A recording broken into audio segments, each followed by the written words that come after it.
Good morning, Your Honor. I'll announce for all of the different prosecutors for the state, Ryan Green, Bernita Clark, and John Elison on behalf of the state in the cause number ending in 006528.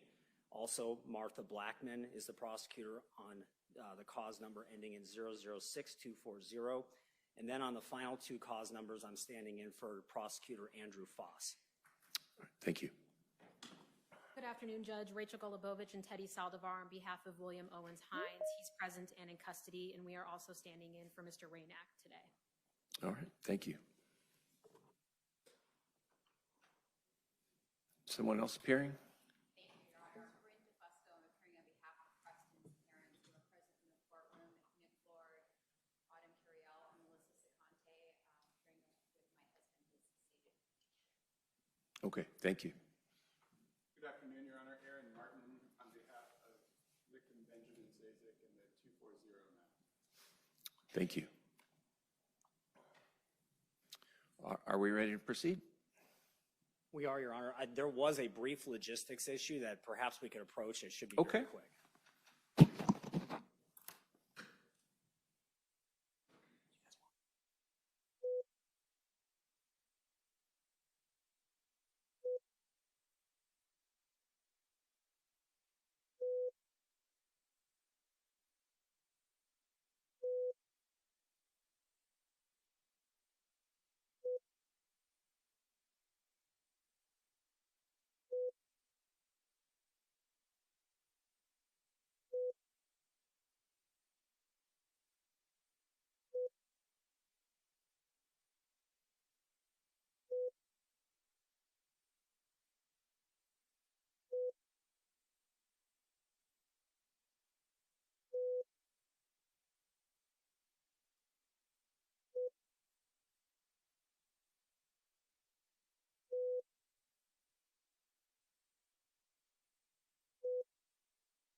All right. For those of you in the audience, we are going to hear from the state and the people who will speak on their side, and then we'll hear from people speaking on behalf of the defendant and defense counsel as well. So, Mr. Green, please proceed. Thank you, Your Honor. So, Your Honor, the state has 6 different people that we expect to address the court. We're going to start off with Dana Zazek, along with her son, who will be accompanying her up to the podium. Very well, thank you.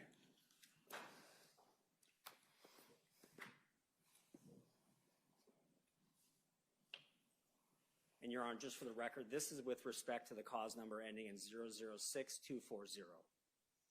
All right, thank you. Okay, welcome. Take your time and let me know what you'd like the court to consider. Hello, Your Honor. My name is Dana Zazek, and I am mom to Benjamin Zazek, the victim in the vehicular aggravated assault case. On July 6, 2023, our lives were forever changed. That evening, around 11 p.m., Ben was driving home from playing cards with his friends when his car was struck by the vehicle of William Owen Hines. For months, I've agonized about writing this victim statement. How do I say what I want to say and still honor the other families in this courtroom whose child is not here? How do I share the trauma that I've experienced as a result of this collision, knowing that my son's recovery is a miracle? My perspective on this case has developed and changed over the past few months, but after reviewing the prosecutor's sentencing recommendation for William Hines, everything changed for me. You see, Ben doesn't remember anything from the night of the accident until about 4 months later. Nothing. He has a 4-month gap with no memories. In some ways, this is a blessing, and in others, it's hard for him to imagine what the rest of his family went through. I, however, remember everything. I remember racing to the hospital that night after my husband went to the accident scene because Ben had not made it home when expected and his phone was tracking there and not moving.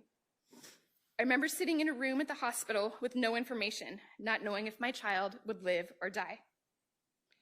I remember seeing Ben for the first time, unresponsive, on a ventilator, and in an induced coma because of the extent of his injuries. I remember the Gilbert police detective visiting us in the hospital the next morning, bringing us Ben's shoes, and talking to us about second-degree murder charges. Benjamin was still alive. I remember our family, friends, and faith community holding prayer vigils for Ben. Prayers for his healing were carried on pilgrimages across the world. Thousands of people prayed for a miracle. After 7 days in the ICU, I remember Ben being transferred to Barrow Neurological Institute for inpatient rehab.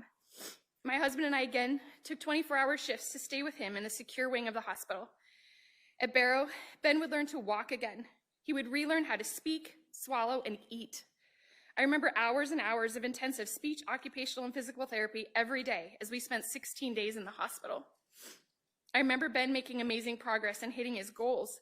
He impressed all the doctors and therapists with his great attitude and speedy recovery. I remember all the people who supported us back home with prayers, meals, hugs, and notes of support. I remember putting on a smiling face during the day and trying to be full of hope, but at night crying myself to sleep because I couldn't imagine what the future would be like for Ben. Would he ever be independent? Would he be able to go to college? Would he be able to drive? Would he have a future without constant support? I remember telling a friend that I knew I should be praying for William Hines, but that I just couldn't do it. How could he have no consequences for what he had done to my son? How could he be out enjoying his senior year of school? My son was in the hospital and may never have a future. I remember her telling me that I didn't need to pray for William and that she would take that burden for me. When Ben was released from the hospital, he came home with us, but needed constant supervision. I remember changing all of the locks on our house because Ben would go for a walk and not tell us. I remember running panicked around our neighborhood because we didn't know where he was. I remember 12 weeks of daily driving from our home in Gilbert to Barrow in Central Phoenix for outpatient therapy. Again, I recall Ben's dramatic improvement. Again, he surpassed all of his goals and graduated his therapy program faster than any of his doctors and therapists thought possible. He tested higher than any of their patients ever had. I remember the day the doctor told us that Ben's recovery was a miracle. She'd never had a patient recover so quickly and completely as Ben. I remember and still know that it was God's mercy that healed Benjamin. I remember in November of 23, finally being able to pray for William Hines. I looked at this whole event as if he was a teen like Ben, and how would I react if it had been my child? What if it was my responsible, smart, loving child who made a bad choice at a party and consumed alcohol and got behind the wheel? I prayed for mercy for him and for him to remember Ben's face and to never drive intoxicated again. I remember Ben starting back to work. I remember meeting with advisors at the community college and signing Ben up for spring classes. I remember submitting Ben's case to the Vatican as a miracle for the cause of the canonization of Blessed Pier Giorgio Frassati. I remember Ben finally asking us to see the photos that we have from his time in the hospital because he was ready to see the magnitude of what had happened to him, even if he still had no recollection of those months, but he wanted to remember. I still remember the day that we were notified that charges had finally been filed against William Hines almost 6 months after Ben's collision. I recall the dread and the depth of my heart when we found out that he was involved in other crimes, some with tragic results. Our perspective changed that day. I could no longer look at the defendant as just a stupid teen who'd made a careless mistake. Ben and I have been at nearly every court hearing and have been active in this process since then. We've heard all of the information presented and watched the news. I've wrestled with how we needed to respond to what happened to Ben. When we came to the change of plea hearing over a little month ago, Ben and I listened as William Hines gave a statement of remorse and contrition. He spoke of his desire to make better choices and to stay clean from drugs and alcohol. I'm a firm believer in redemption stories, and this spoke to me. This was what I wanted. I wanted the defendant to repent and change his ways. I wanted him to face real consequences for his actions and to use those consequences to make himself a better person and re-enter the world changed. I wanted him to never drink and drive again so that no family would ever have to go through what we've gone through. But William Hines is not showing remorse, and he is not making better decisions. The defendant needs to face real consequences that will help him understand that the choices he has made have tragically hurt families, families that will feel their effects for the rest of their lives. Our son's life was irreversibly changed by William Hines' actions. It's my hope that William Hines receives the maximum sentence available. Ben may not remember what happened to him, but I will remember forever. Ben and I have forgiven William Hines for his actions, but I will live with the trauma that he caused forever. I will choose to remember all of the people who stood by and supported us. I remember that Ben is here with us by the grace and mercy of God. I will remember that through God, all things are possible. Ben and I will continue to pray every day for William Hines and for his redemption and change of heart. And I will remember that no matter what, all the time, God is good. Thank you. Thank you, ma'am.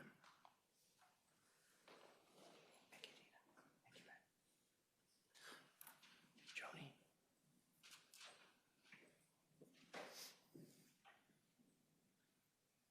And when the court's ready, you want me? I'm ready, yeah. Sure. The next speaker will be Bryn DeFusco, who is counsel for the next of kin. Okay, thank you.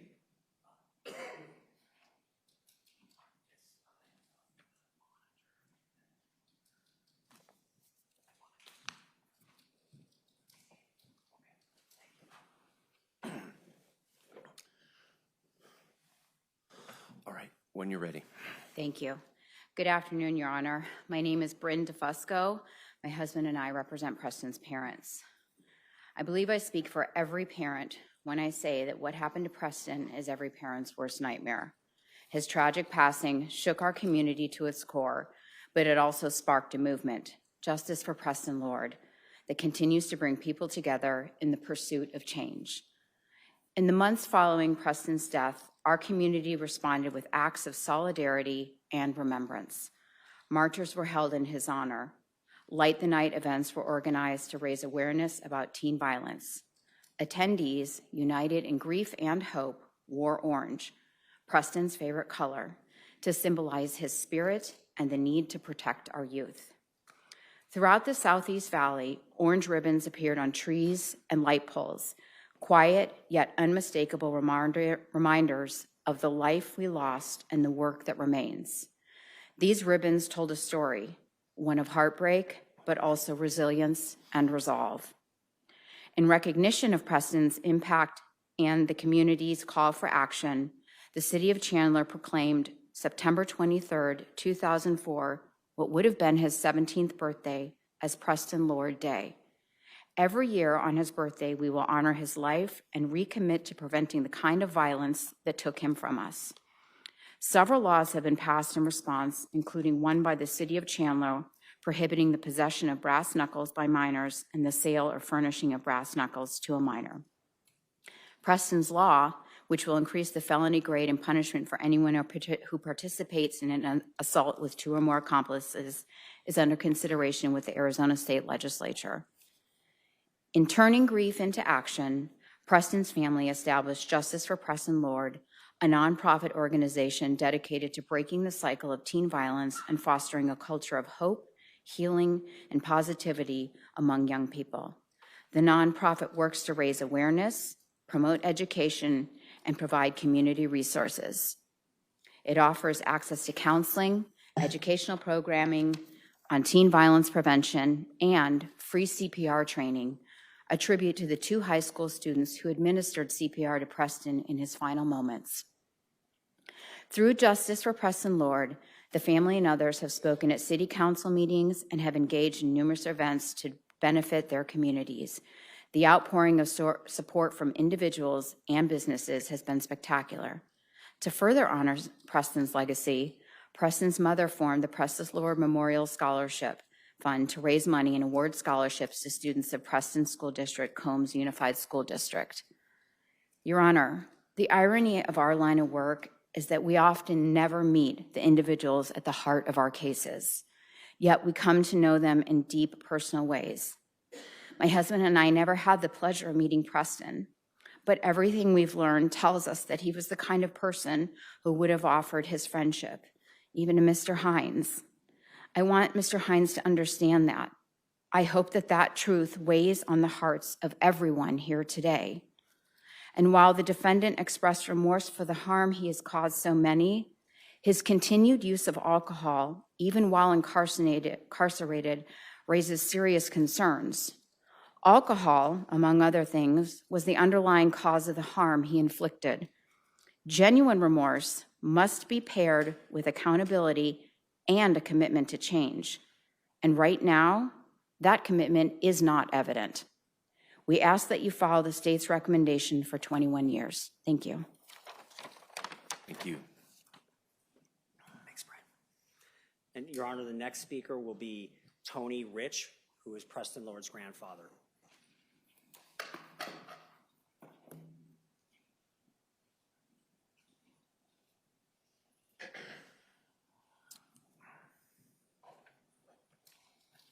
Good afternoon, Your Honor. Good afternoon, sir. Tony Rich, Preston's grandpa. All right, when you're ready. I come here today to speak for myself as Preston's grandpa.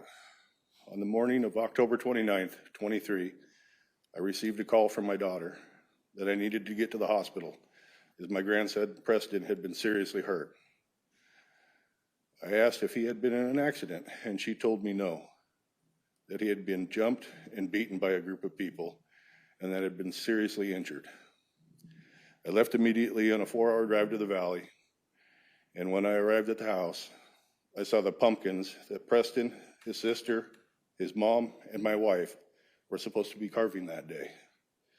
This turned out to be the worst phone call I'd ever received. Of the 7 individuals that have been charged with Preston's murder on October 28th of 23, this is the first one that has admitted guilt. He had admittedly participated in the taking of life of a young man, by all accounts, from his teachers, coaches, friends, family, and everyone that knew him was going to be a leader and an asset to society. This is proved by his last moments of standing up for one of his friends.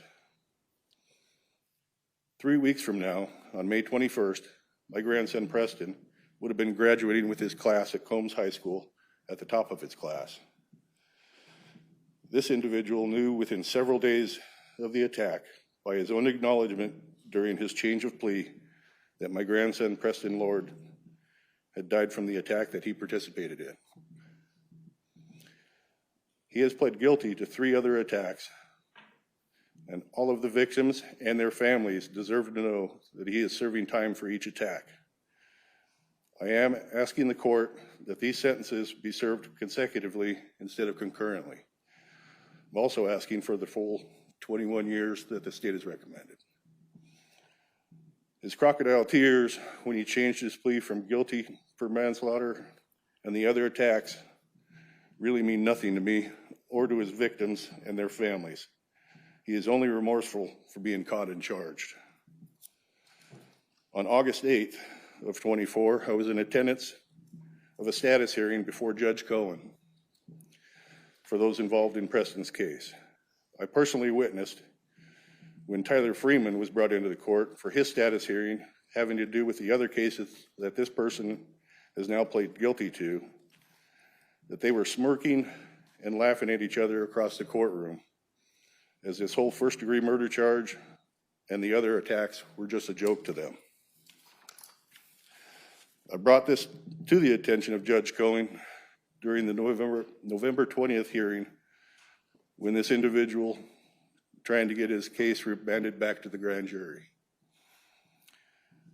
These cowards, some have called the Gilbert Goons, made a game of seeking out and attacking an innocent person for their own amusement. William Owen Hines, as part of this group, must be held accountable for his part in the act of taking my grandson Preston's life and the other attacks he has pled guilty to. Thanks. Thank you, sir. Thank you, Your Honor. And then the next speaker will be Melissa Sicante, Preston Lord's stepmother. Okay.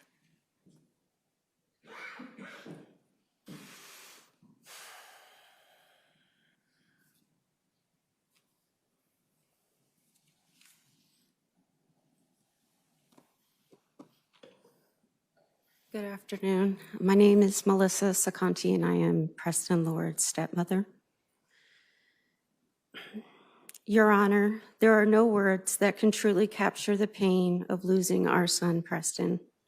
He was only 16 years old, just beginning his life, full of dreams, hopes, and a future that was stolen from him.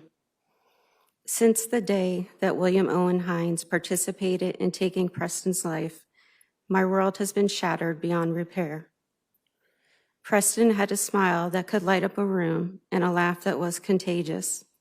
He was a brother, a friend, and a young man with so much potential, but all of that was taken away.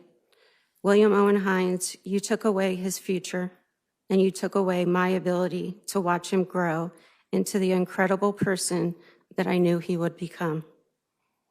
The pain of his absence is unbearable. Every morning, I wake up with the crushing weight of knowing that I will never hear his voice, see him walk around the house, or have us sit on the sofa while we listen to what is going on in his life. I will never see him graduate, go to college, fall in love, or achieve his dreams. I will have to endure the emptiness, not only in my heart, but also in my husband's heart. I look at Nick, and I can see a piece of him that is missing.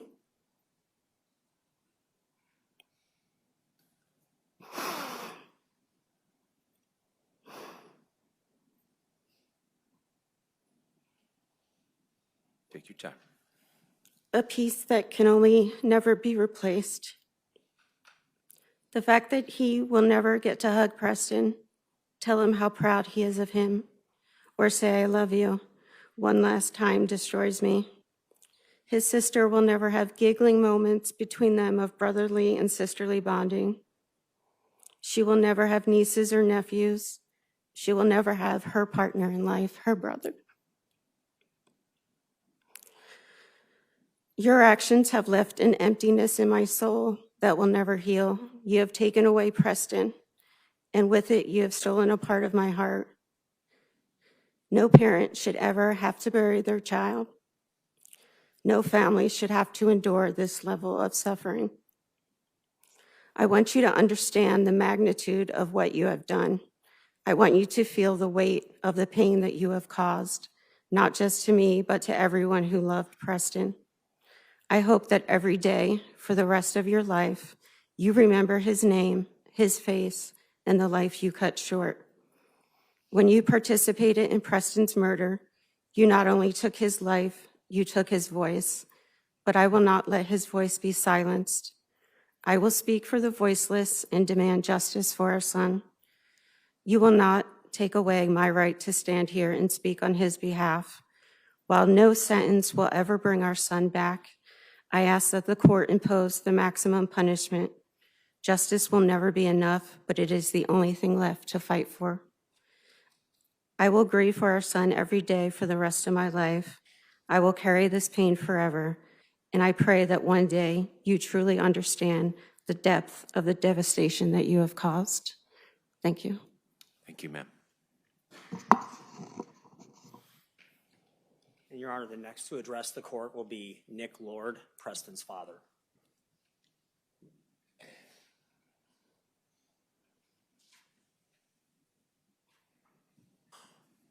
Before we hear from Mr. Lord, could I speak with counsel briefly? Sure. And sir, come on up. I just need to.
Okay, sir, sorry to keep you waiting. When you're ready, go ahead.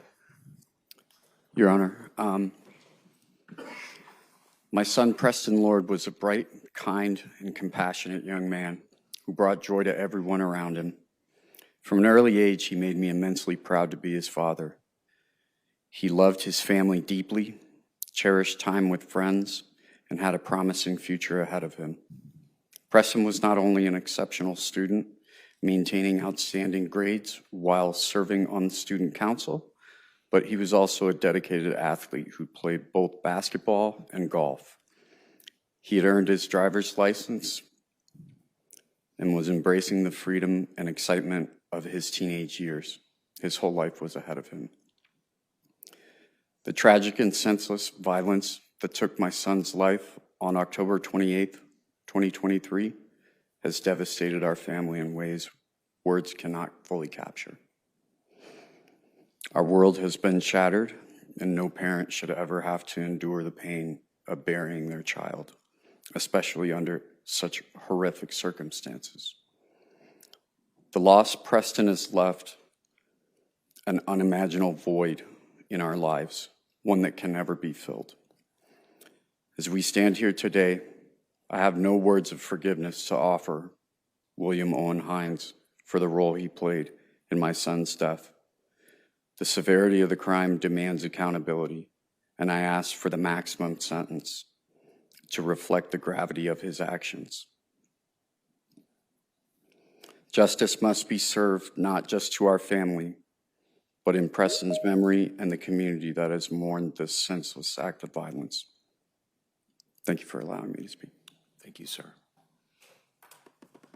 Thanks, Nick. And Your Honor, the next speaker will be Autumn Curiel, Preston's mother.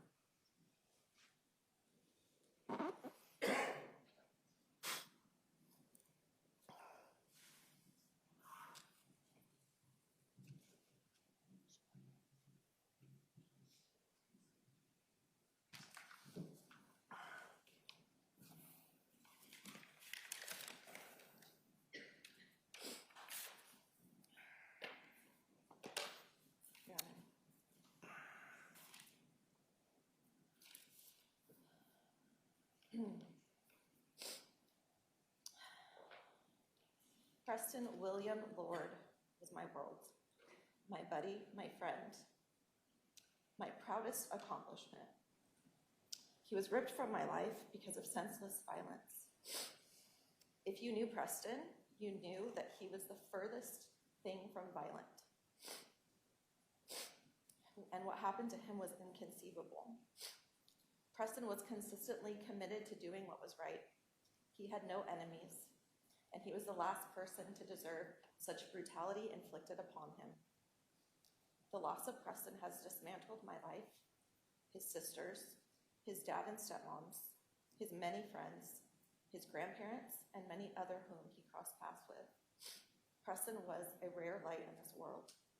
He was a leader, not a follower, always helping others where he could, even if they were people he didn't know. Preston wasn't just my son, he was my heart, my best friend, and the light of my life. We were each other's biggest cheerleaders. He had the most thoughtful ear when it came to listening and talking about life. He always made sure to tell me how he did on a test or what grades he was getting. He was a responsible boy with high standards for himself.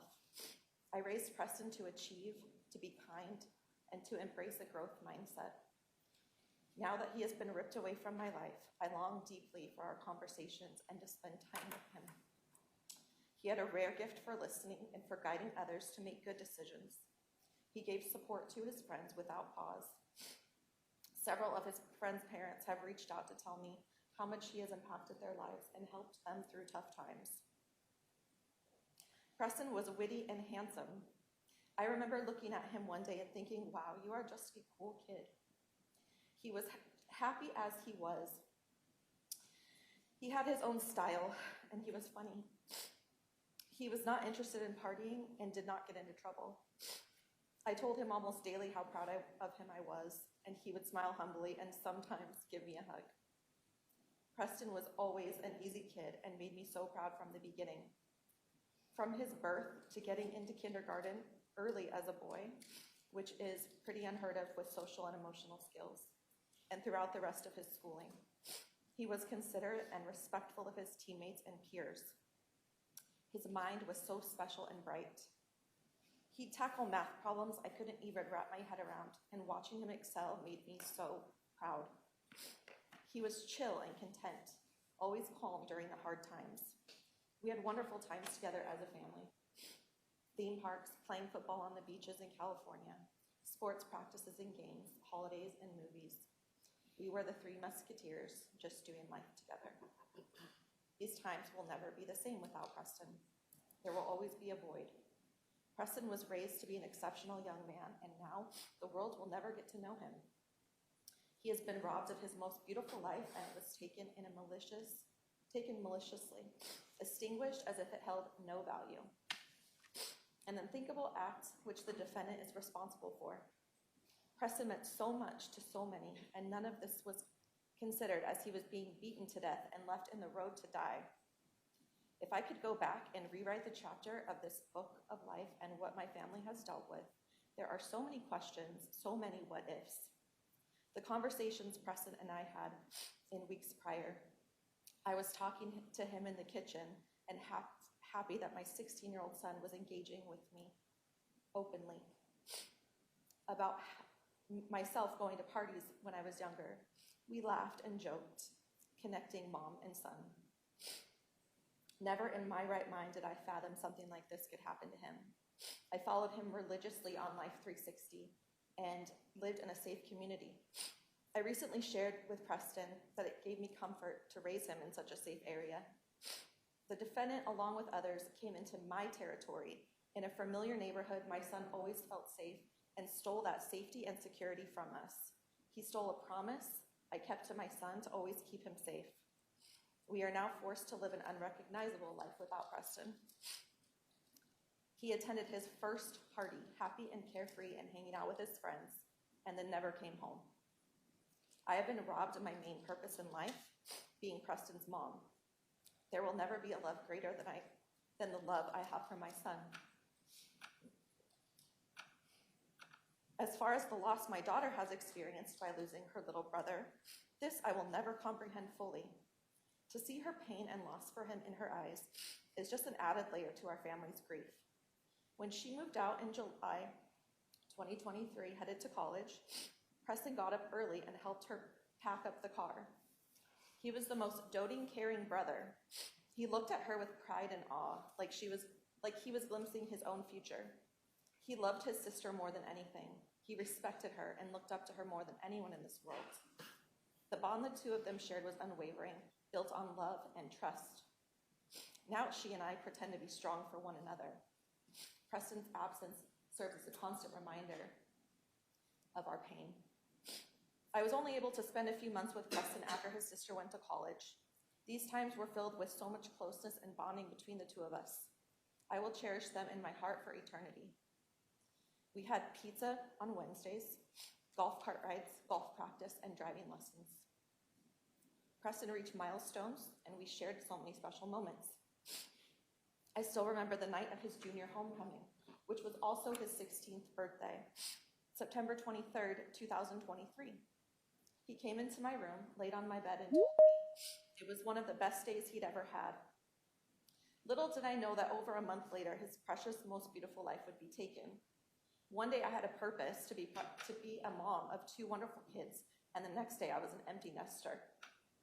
One day I had a happy and healthy 16-year-old son, and the next day I saw him lifeless in a hospital bed. One day I was helping Preston get ready for homecoming, picking out his tie with excitement, and the next I was choosing the one that he would be buried in. No parent should ever have to endure this. I loved watching my son Preston on the basketball court, hooping, guarding, and pushing himself to improve. I loved playing horse, pig, and 1v1 with him in the driveway. I can still hear his basketball sneakers squeaking on the court and his ball hitting the backboard. Preston was a quiet, natural leader. He didn't chase the crowd. He didn't have to. He was headed towards a vibrant life full of promises, including a future college career, having his own family, and so much more left unknown. Those dreams have all been wiped away. I will never know the grandchildren he would have given me. His sister's children will never know their witty, smart, and loving Uncle Preston, or to be able to play with their cousins. I've never seen anyone connect with children the way Preston did. He had such a natural, gentle gift when it came to playing with kids. The impact of losing Preston has been relentlessly devastating. His sister fights to succeed in college, even through unbearable grief. His friends have shared their own struggles with sleep and the ability to manage their emotions. I have lost my identity as his mother and continue to struggle to keep going, even just to put one foot in front of the other. The pain is deep, constant, and overwhelming. To say that Preston is missed doesn't capture the depth of the hole in our hearts that remains forever. The world feels colorless without him in it. It's dull, sometimes senseless, and every day time moves forward while it feels like I'm standing still in October of 2023. The day after Preston was attacked, we were set to carve pumpkins and eat chili as a family.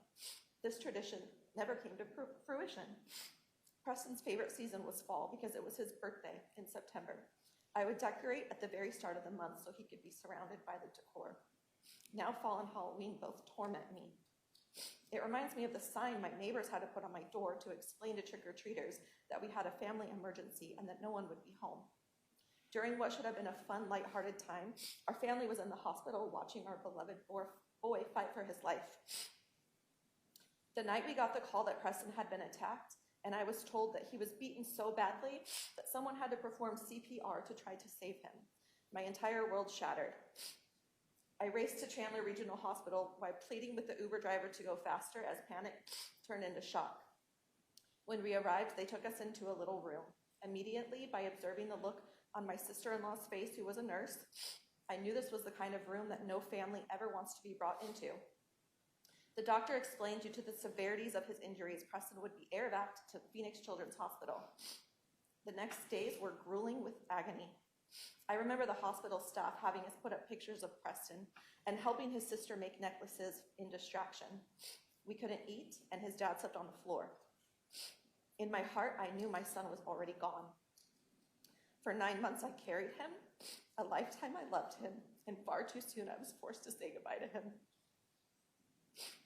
I laid his pig, his treasured stuffed animal that one of our dogs had chewed up that he still loved, next to him, knowing that he was fading from us. When they gave us the news that he could no longer hang on, that day was the first day I stopped believing, and I was forced to leave his side. This day would change my family's lives forever. Watching the color leave Preston's beautiful face didn't feel real. It still doesn't. The memory won't let me go. The idea that this defendant could carry out such a cruel and meaningless act on someone so undeserving as my son will disturb me forever, leaving me broken. Preston's last moments in the hospital will forever be etched in my memory. Seeing him in the condition he was in was my worst nightmare. I brushed the hair out of his face, but quickly put it back, because that's the way that he liked to wear it. I kissed and traced every ounce of his face so I could hold on to every detail, so afraid of ever forgetting. I replay it over and over in my mind. I climbed into the hospital bed and held him for as long as I could. I dream of the sweet boy riding beside me in the golf cart, the upbeat young man walking across the stage at academic ceremonies, the wonderful, caring teammate calling plays in basketball, and the person so many turn to for strength. Preston gave so much and expected so little. In the weeks and months following my son's death, I lived in fear and consuming grief while remaining hidden from the world. We didn't know who had done this to him. We didn't know if they would hurt someone else. We had no answers, only pain, shock, and the agonizing silence of waiting. Waiting for justice, waiting for accountability, and waiting for the truth. We waited because nobody would come forward to admit what they had done to my son, including the defendant. And many others were bullied into silence. I was paralyzed, sleepless, hypervigilant, lost in disbelief that this was now my life. I didn't want or know how to live without my son. Preston was always the person who would reach out to help someone, no matter what their situation. As a mother, I want the defendant to know that his actions were callous, depraved, and heartless. Every part of me aches because the defendant had a choice, and he chose wrong over right. His actions show he chose to have no regard for human life. I've spent my adult life in a career supporting and helping young people struggling with social and emotional and behavioral challenges, and thus always taught Preston to lend a helping hand. You never know what somebody might be dealing with or going through. My son's kindness and willingness to help anyone in need far extended even to the it would have far extended even to the defendant if given the opportunity. Preston would have been his friend if he needed one.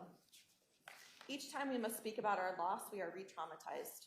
Multiple people beating on one person is disgusting and cowardly.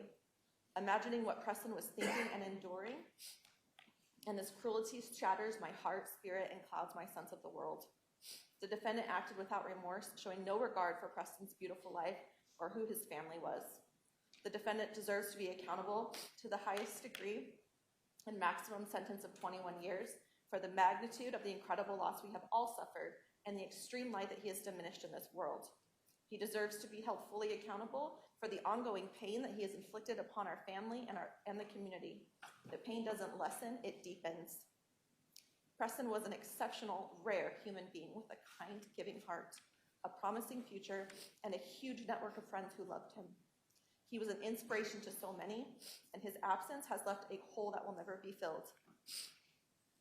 This is from something I wrote about Preston. Preston was our rainbow, steady, patient, and full of life. I love you always and forever, my beautiful boy, PL5. Thank you, Autumn. Your Honor, you've now heard about what the Zazek family went through. You've heard from Preston Lord's family, and it's clear that this is not an easy day. And in fairness, we know that it's not going to be an easy day for anybody in the courtroom. The defendant is 19 years old, and he's here today for crimes that he committed before he turned 18.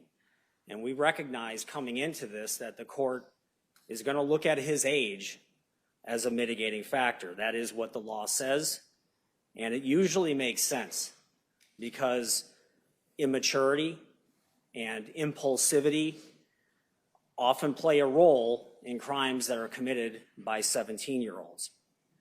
So why then is the state asking for the maximum term under the plea agreements?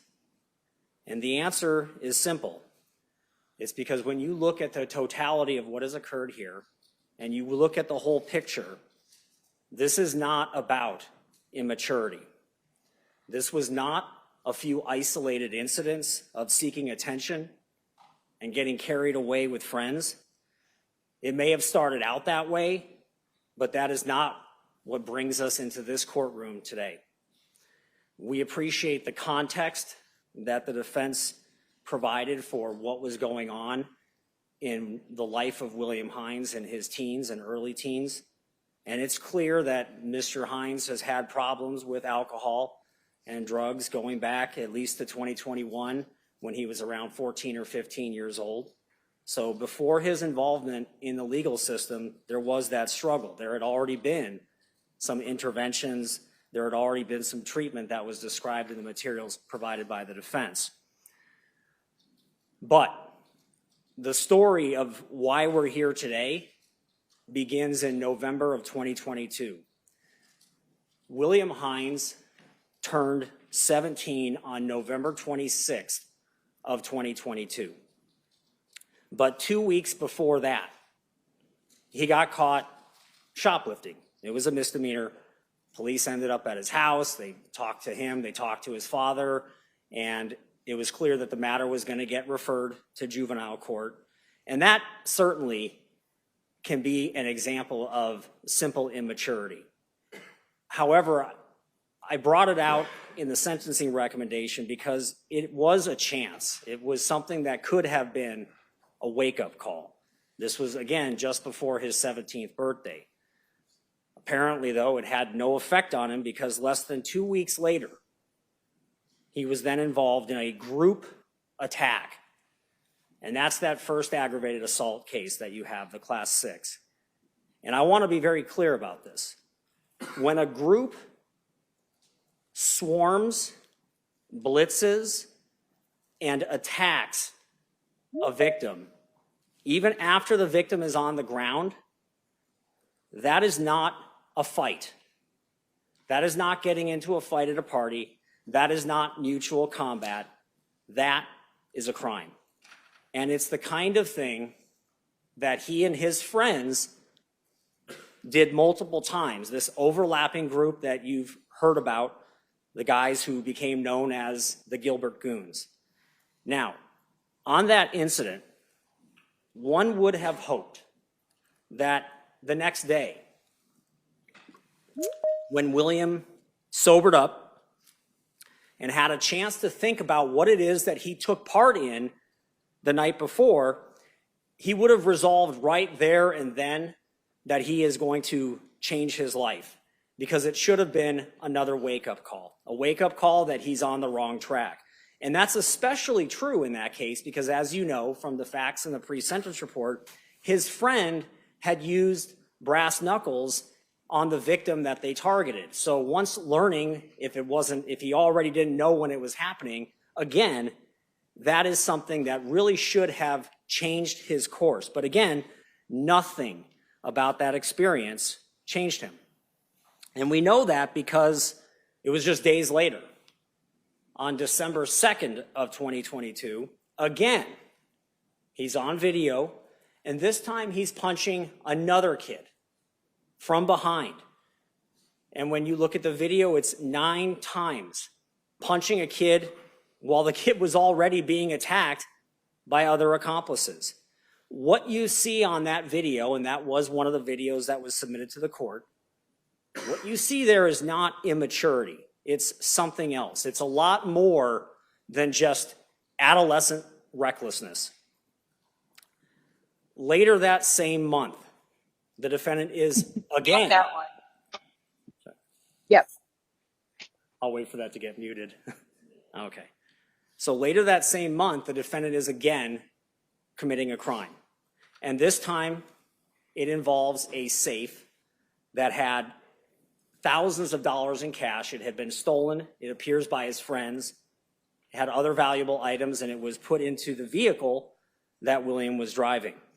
And the vehicle he was driving was his mother's vehicle, so essentially he helped facilitate the theft. He'd be an accomplice. As you know, it was adjudicated in juvenile court as a facilitation to commit theft.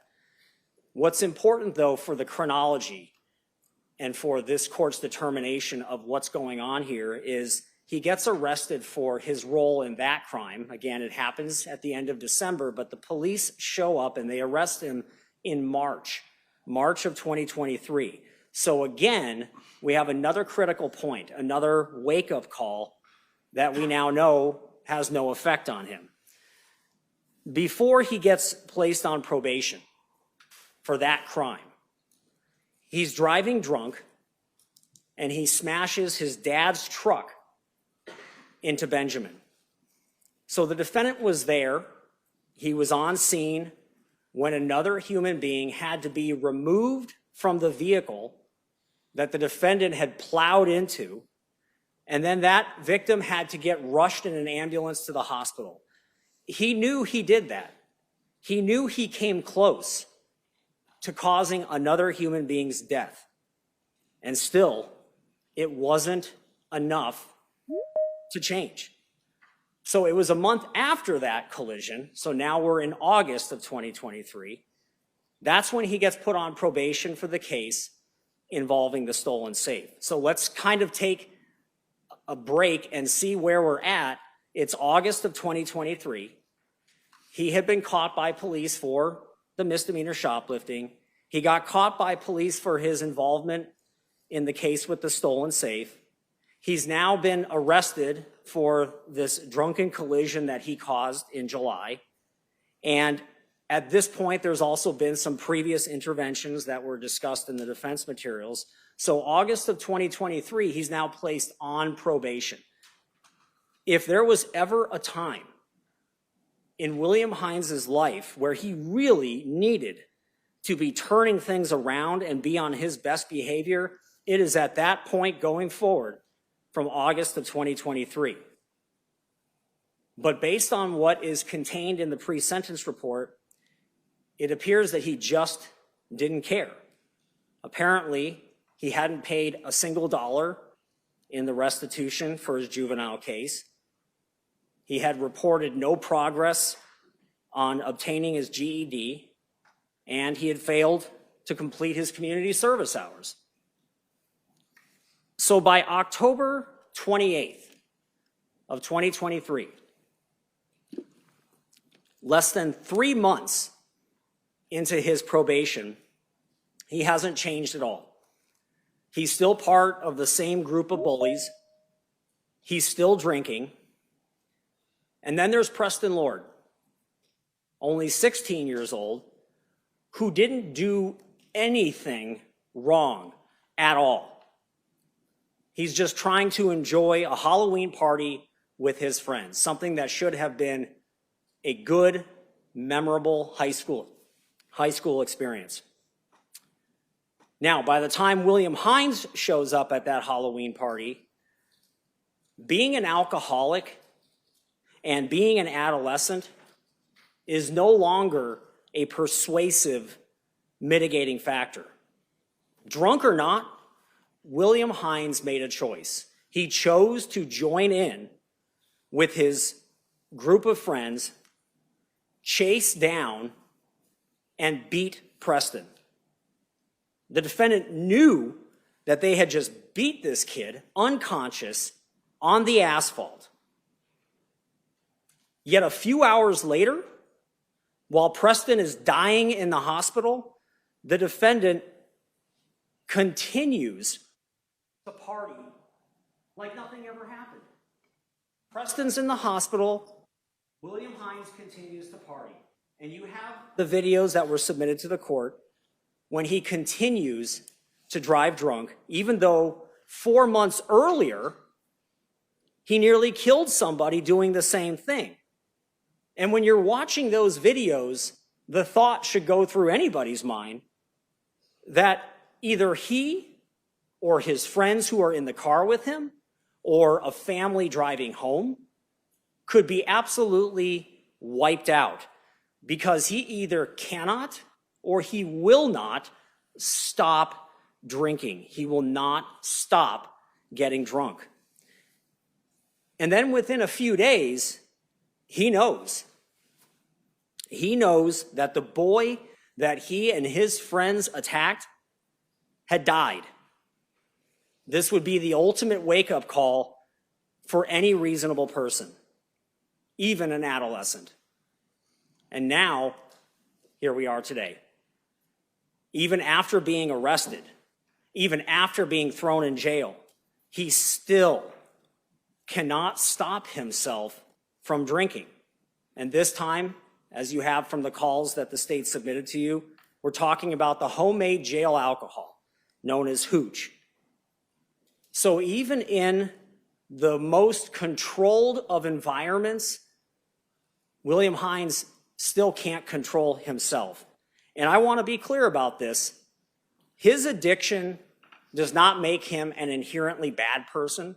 We're not saying it makes him an inherently cruel person. That is not what we're saying. But it does make him a dangerous person, a danger to himself and a danger to the public. So why then are we recommending the maximum term? Given these facts, this accumulation of circumstances, what are we supposed to do now? Yes, the defendant was 17 years old. On the other hand, Preston Lord was younger. He was 16 years old when his entire life was taken.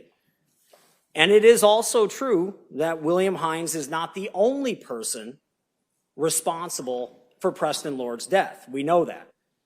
But when you acknowledge that, there is a corresponding aggravating factor there, and that is the presence of accomplices. In fact, it is the group criminality that led to Preston's death. It was the same type of mentality that was on display on October 28th that you also see in those two other aggravated assault cases that he's now pled guilty to. So now, probably one of the hardest things to judge in this case is the issue of remorse. For example, in the vehicular case, the body camera footage from the July crash, it shows the defendant on the scene as the police arrive, and it's clear that he is very upset. And there are two things that William Hines is expressing emotion about. And in fairness, one of them is that he is asking about whether the other driver is okay, which would be Benjamin. But then the problem is that alongside of that, in the same sort of, I don't know if it's within 5 or 10 minutes or around or even less, he's expressing a lot of emotion about the fact that it is his dad's truck and his dad is strict and his parents are going to be so mad. So it's hard to judge what level of remorse and empathy William Hines has. Those who evaluated William Hines that are referred to in the defense materials, they clearly believe that he is remorseful for those that he harmed. And when the defendant was in the courtroom at the time that he did his change of plea, he read a letter and he seemed sincere when he expressed remorse. Of course, since that time, we realize there is a huge, huge problem with that expression of remorse. And the reason is because the same letter also included an expression of being sober for a significant period of time, as well as what sounded like a very sincere commitment to staying sober. And we now know that that part, which the state submits as a very important component of the statement that he made to the court, that part was not true. Now, what we hear in the jail calls that contradicts it, the question arises, does that invalidate either all or some of his expressions of remorse? That's something that the court will have to consider. But there is a larger point to be made here. Whatever level of remorse William Hines might have, it wasn't enough to change him.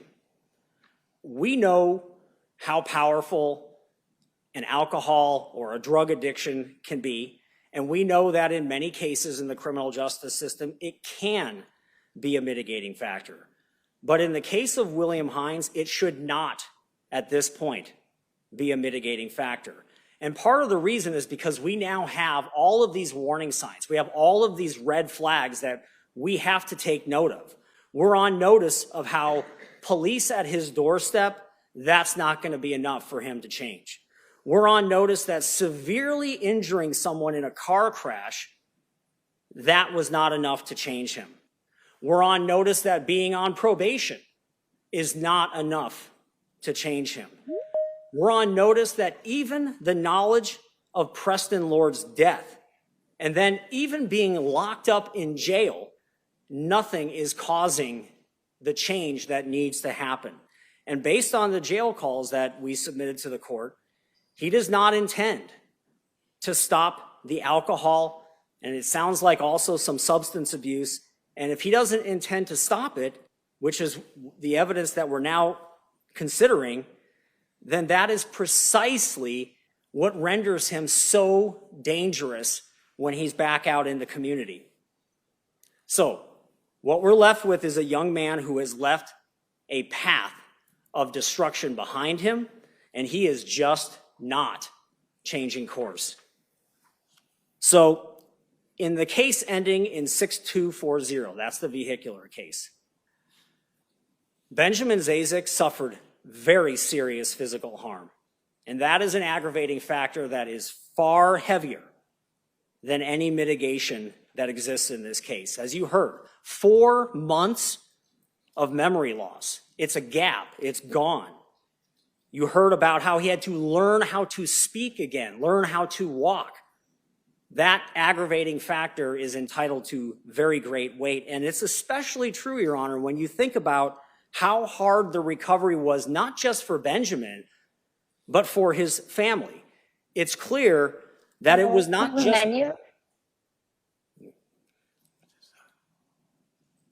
It's clear, Your Honor, that Benjamin was not the only one who felt the impact of that crash.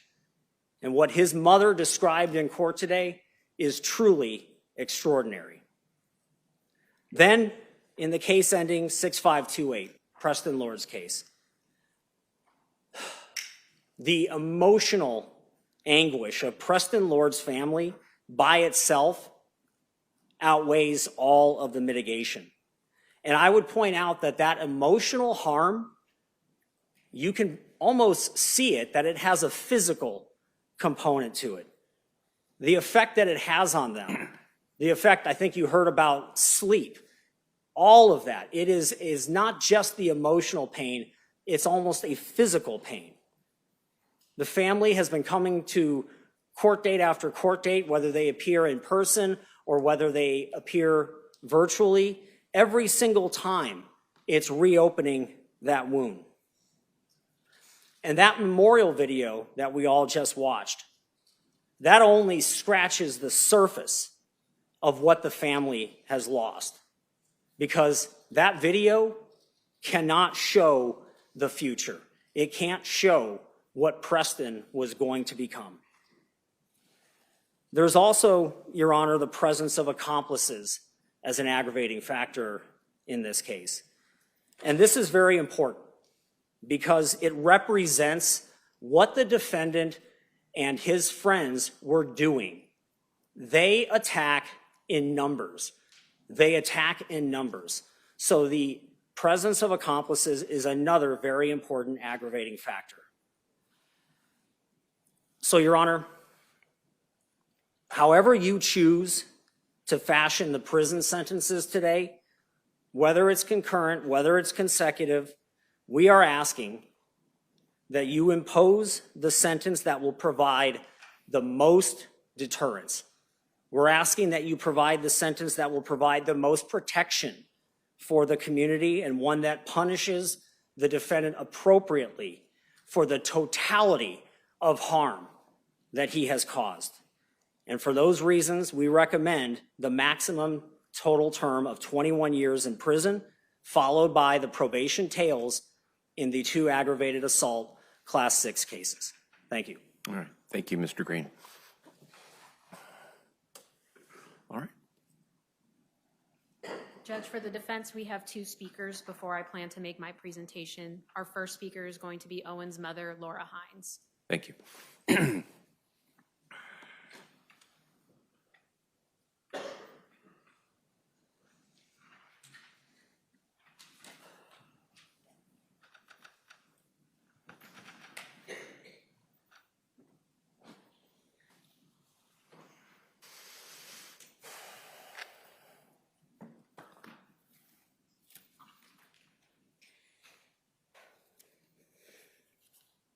I'm Laura Hines, and Owen is my son.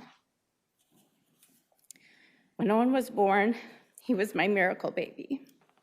Bringing him into the world was not easy. I suffered 3 miscarriages and years of infertility tests and treatment. We had almost given up hope. When he was born, healthy, perfect, and beautiful, we were overjoyed. Owen has always been a very sensitive, loving, affectionate person. If he was sitting next to one of us on the couch watching TV, he would have to be cuddling or at least have a foot on my lap. He loved making friends and his music together and jamboree classes. When he was 6, he started flag football, and that became a huge part of his life. He loved being on a team. He loved his teammates and coaches. It was something he excelled at. After struggling in school with severe ADHD, anxiety, and depression, and it gave him confidence and community. There were many events that seemed to set Owen on the wrong path. Football was taken away by a bad concussion his freshman year. COVID lockdown had a negative effect on his schoolwork and his mental health. Our divorce in 2022 was hard for him. On April 3rd, 2023, we lost my dad after a heart attack. Losing Papa devastated all of us. Papa was Owen's #1 babysitter, one of his biggest cheerleaders at all of his football games, and someone who was always there for Owen. I don't think any of us have been the same since. We were grieving, and I was struggling to deal with my own grief and depression while adjusting to working full-time for the first time since my kids were born, which left me physically and emotionally exhausted. It ended up being the worst year of our lives for many reasons. While he has been in jail, I have seen so much growth and maturity in my son. I'm always amazed at how his attitude stays positive. He has found a strong relationship with God, which I think helps. He is reading the Bible and praying and listening to sermons online. He has been reading self-improvement books and journaling to help heal his past hurts and get past his shame caused by his actions. He is determined to become a man we can be proud of and to never repeat the actions that brought us to this place. We can't change the horrible events that took place in 2023 as much as I wish we could, but we as a family are going to do everything we can to help Owen in his growth and recovery. As his mother, I will continue to be his emotional support person. I will encourage him and whatever I can do to see that he follows through with his plans to earn his GED, learn as many trades as he can to be a productive citizen, and to continue his journey with Christianity and healing. I will encourage him to participate in programs like Celebrate Recovery while he is away, and even attend with him when he gets home. His recovery and sobriety will be a lifelong focus for us. I know that Owen hurts badly from the pain he has caused. I also know who he is inside his heart and soul. His actions do not reflect his heart. The real Owen is not the teen who made a terrible choice to drive under the influence, causing the accident that injured Benjamin. Owen is the young man who ran from his damaged truck to the other car and was frantically yelling for someone to help Ben while trying to open the door. Owen in his soul is not the person who kicked Preston. He is the person who immediately stopped and was begging the others to stop. He is the young man who is living with his remorse, shame, and pain. He is the young man who is actively and determinedly seeking ways to never repeat the mistakes of his past. He wants to turn his life around. To Ben and the Zazik family, I am so sorry for the pain and fear that you had to suffer. I prayed for Ben and was so grateful when I heard he was recovering. I hope the future brings you happiness and health. To the Lord family, there will never be the right words to convey how deeply I hurt for you. You and your beautiful son, Preston, will continue to be on my mind and in my prayers for the rest of my life. I am so sorry for all that you've had to endure, and I pray for peace and healing for you all. Thank you. Thank you, ma'am.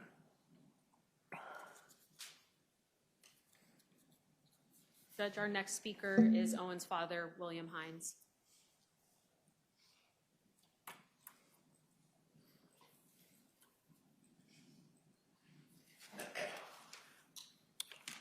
Your Honor. Hello, sir. Thank you.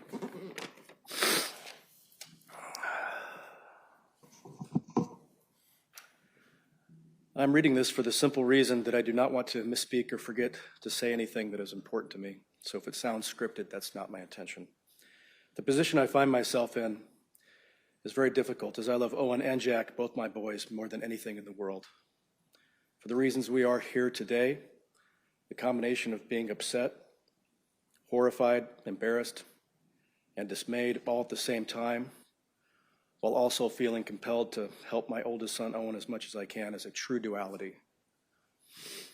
To the families affected by Owen's actions, I would like to apologize.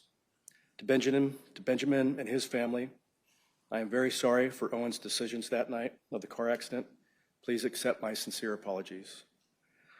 To Preston's family, I don't even know how to begin to express our apologies. If I could say sorry 1,000 times, I would.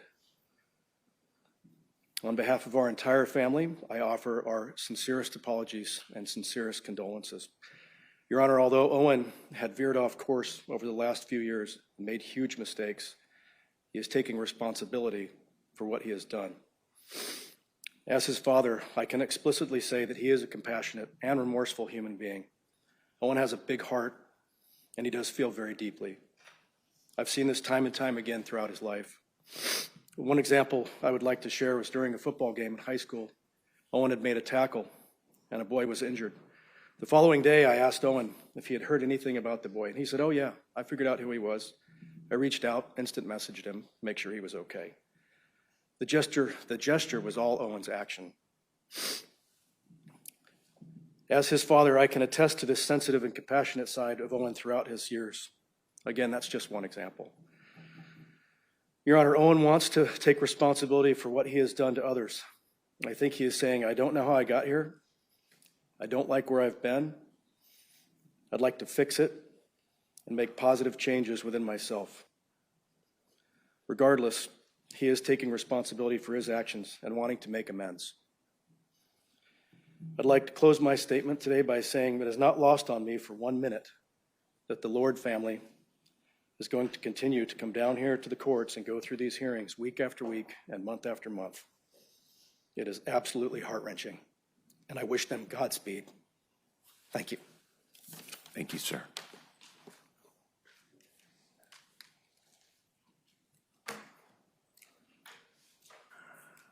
And Judge, I will just need a minute to set up. Okay.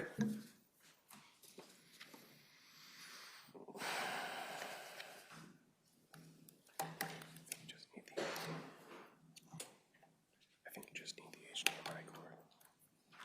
I think you just need the HDMI cord.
Judge, anytime that we're at a sentencing, it always means that something bad has happened.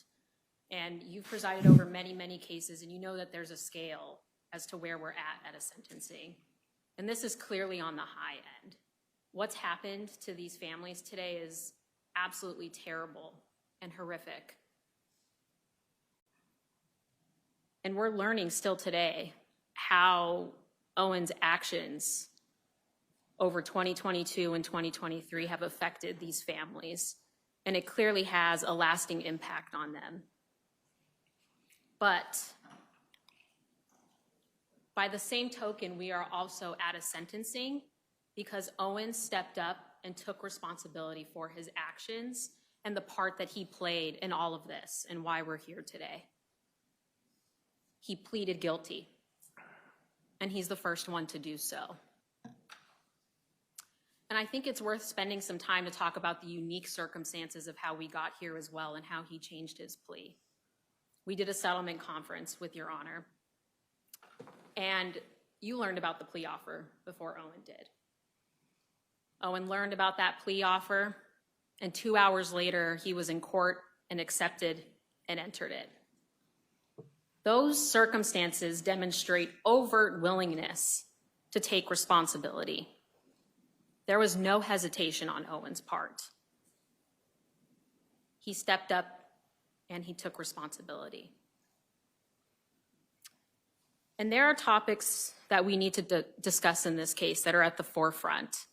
It's important that we spend time talking about them, but I want to make clear that when I talk about these are not an excuse, and it in no way justifies Owen's actions, and it certainly does not minimize the harm of the consequences of what he's done. But it is context, because we don't arrive here in a vacuum.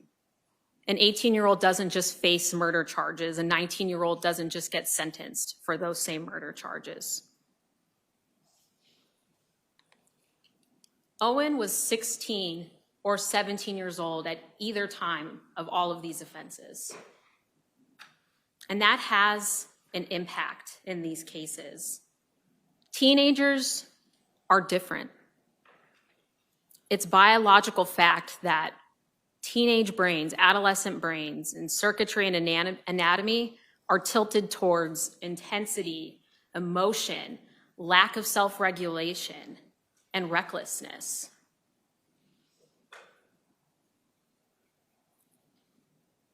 And those things happen, and I don't want to get too into the weeds into this, but frankly, what's going on is that teenagers, their prefrontal cortexes are underdeveloped. The prefrontal cortex is the part of the brain that makes an adult an adult. It's in charge of executive functioning. While at the same time, the subcortical region of the brain, the animal part of the brain, is highly developed, highly primed for emotion and reward processing. And so what does that look like in the real world for someone Owen's age? Well, it means that they lack future orientation. They don't consider the consequences of their actions, even though it's hitting them in the face. It sounds like 5 times in this case. It makes them more vulnerable to peer influence, especially negative peer influence, which again is happening in this case at least 3 times. Teens are also less risk averse. They're primed to seek the reward and not the consequences. And the connections between Owen's cases and all of the uncontroverted scientific evidence about juveniles' brains are demonstrated in all of Owen's cases. It bears the hallmarks of immaturity, risk-taking, impulsiveness, and vulnerability to peer influence. At the settlement conference, we discussed how Owen, again, working with a group, being in a group, acting as a follower, jumps into these fights. And the reason why is his nuclear family life is falling apart. He's experiencing tough losses, and he's looking for acceptance in all of the wrong places. And he found it in a group that likes to fight, likes to drink, likes to use drugs. And that's how we end up here. And I can understand a tendency or an inclination to want to roll your eyes at this and say that this is not an explanation. Owen is something different. And I can understand that. I think that when we look back at our teenage selves, or maybe we think of a teen that we know now, and it sounds like someone like Preston would never be in Owen's shoes, would never be in this situation, facing a murder charge, a terrible car accident case, and other group assault cases. But I think if we really take a hard look at our adolescent years, I think there are times when we were growing up, things could have gone seriously wrong, if not for a near miss, dumb luck, or divine providence. And I think it's important to recognize that in some ways, if we came out of our teenage years unscathed, we're incredibly lucky. And I think we are also incredibly lucky for some of the older folks in the room that, frankly, we didn't record everything and put it on Snapchat. But nonetheless, immaturity is not the only thing that's going on in Owen's cases. We also have someone who is using substances at the same time. And of course, experimenting as a teen is normal, but that's not what we have here. And Mr. Green discussed it beforehand, but We have someone who was drinking near daily at age 15. That is someone who is an alcoholic. And I think it shows that something is deeply wrong, but it also raises the concern that this is also something that's highly complex, and sometimes it might need more treatment than we think. What's happening in Owen's case in his alcohol use is not normal. This is what we have here. And the state showed you these photographs in their sentencing memo, and these are screenshots from some of the videos that they sent you. And they're telling you that this is a person who was a danger to society because of his addiction. I see a teenager who doesn't know what to do, who's self-medicating because of trauma and anxiety, blunting those emotions, and doesn't know what to do. And that's compounded by his immaturity. And not to mention the profound effects that drinking alcohol has on a juvenile's brain. It's very complex, but to put it simply, it's like pressing the pause button. But it also has effects on memory and cognition, which also could potentially play in a part why Owen is just not getting the point yet. But I look at this, and it's sad, and it's embarrassing, but also this is someone who can be treated and still deserves treatment. And that's better for our society. And like life, you know, this is not all black and white. There are shades of gray. And that's the same for Owen. It's not black and white. There are some good things and there are some bad things. And one big thing about him is that Owen came forward on November 1st, 2023. That was 2 days after Preston Lord was taken off life support. And I think that this might be an inconvenient fact for the Queen Creek Police Department. Sergeant Uribe wrote a letter in the pre-sentence report. I've done homicide cases, and it's not, I wouldn't say it's rare, but you know, it's not something that's usually done in a case where a case agent is writing something. But what she writes in her letter is that instead of making the conscious choice to contact detectives, it took the detectives knocking on Owen's door with a search warrant before he provided any information. Queen Creek Police Department's own reports in this case demonstrate that that's just not true. Owen and his family on November 1st, 2023 had a meeting with his juvenile probation officer, and they told his probation officer that he was at that party and he was drinking, knowing that that would be a violation of his probation alone, but he also said that he had information. His juvenile probation officer called the Queen Creek Police Department that same day and left a message, and that redacted part in this, that's Owen's phone number so that the Queen Creek Police Department could call Owen. Again, that same day, Owen's father, William, who you heard from, he himself called the Queen Creek Police Department to facilitate his son giving information to the police department. At the time, Owen is still 17, and many of the juvenile witnesses in this cases had a parent there to referee with the police. So just because Owen didn't call himself, he and his family are trying to come forward and to provide information. And so when the sergeant is writing that Owen's actions and his silence can't be ignored, well, the natural corollary to that as well is that him coming forward likewise can also not be ignored.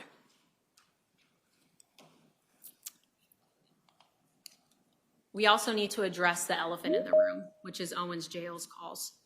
And the state's argument, and I can understand where they're coming from, is that Owen isn't taking this seriously. He's not changed. What is it going to take? He's not dedicated to sobriety. And it also undercuts his remorse. But the 7 jail calls that they gave you don't define who Owen is. They don't define his range of emotions, and they also do not define his remorse. Owen is still genuinely remorseful about his terrible actions that forced us into a sentencing today.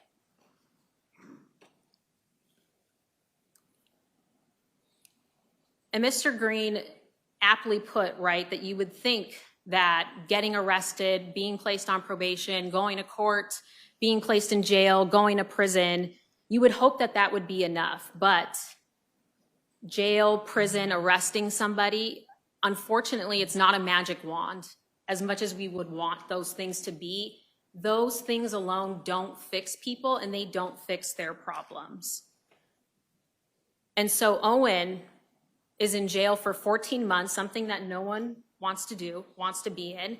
He's realizing very early on that he's going to prison in these cases.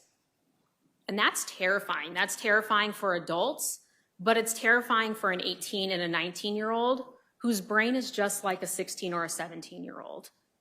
And so what is he doing? He's talking to his friends on the phone, and he's trying to impress them, these same people who still got him into these situations.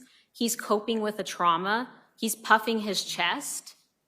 And frankly, that's a lot from what he's learning in his pod. Owen is held in a protective custody pod, and he's housed with much older offenders. And these offenders are facing the death penalty. These are also offenders who are brought back from prison to jail because they're committing crimes in prison. And unfortunately, that is the culture of the pod. You just can't cry in jail. You can't do those things.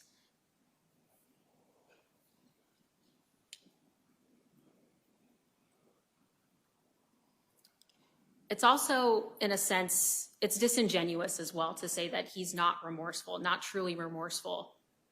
Because when you pick 7 calls, you can create a narrative, any narrative. If I just showed you a couple of calls and said, you know, he was a perfect angel baby, that wouldn't be the true story because there's a duality to this person. But there are some calls that the state didn't direct you to when Owen is on the phone talking. I've been having a rough time at night though. Have you? Yeah. Because you're alone? No, it's because I feel guilty about a lot of stuff.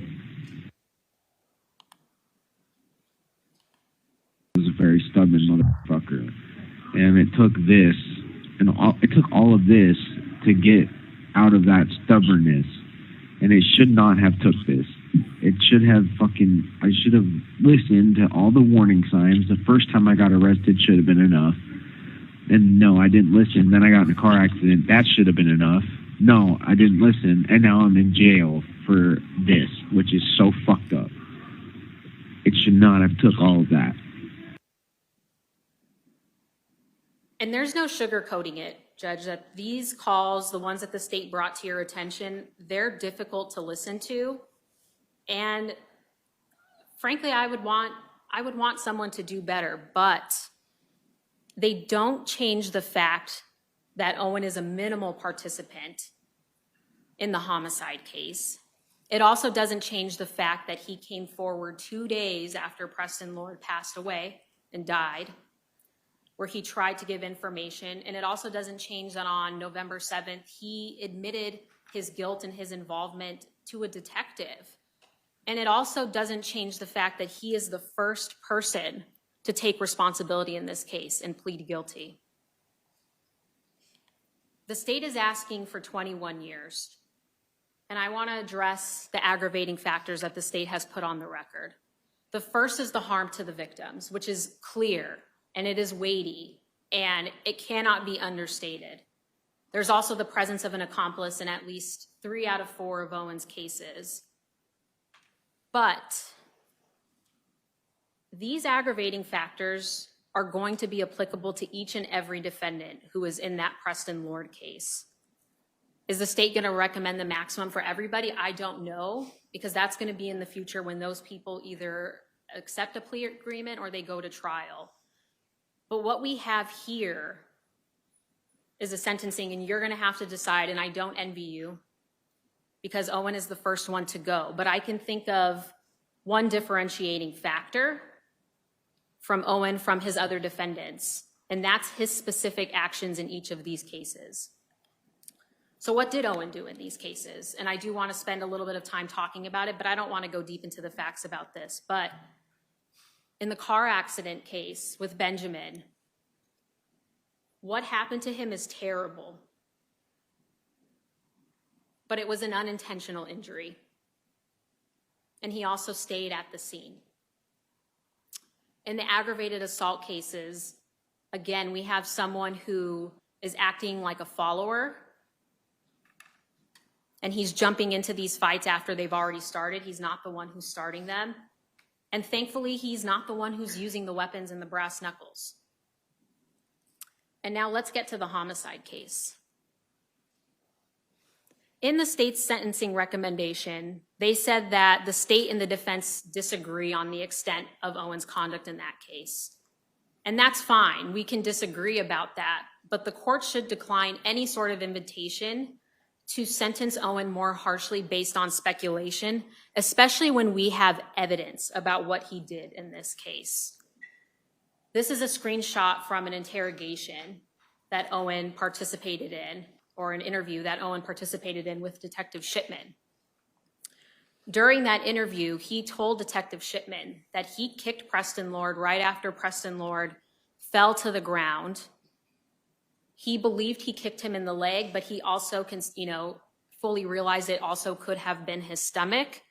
He said he thought he kicked him once, but he also, the detective threw out, maybe you kicked him 3 times, and he agreed, and he said, it's possible that I kicked him 3 times. But he also said that he realized Preston Lord was unconscious right after he kicked him, and he stopped what he was doing, and he tried to stop others as well. And there's no evidence refuting what Owen said to the detective about what he did. In fact, we have corroborating evidence. We have Jack Woods saying that he heard someone yell, "He's out." And then we have Luke Odell, who says that Owen was freaking out after this happened. And he said, I don't know why, he told the detectives that Owen said, I don't know why everyone was kicking his head. I only kicked him in the stomach. That corroborates what Owen's involvement is in the Preston Lord case.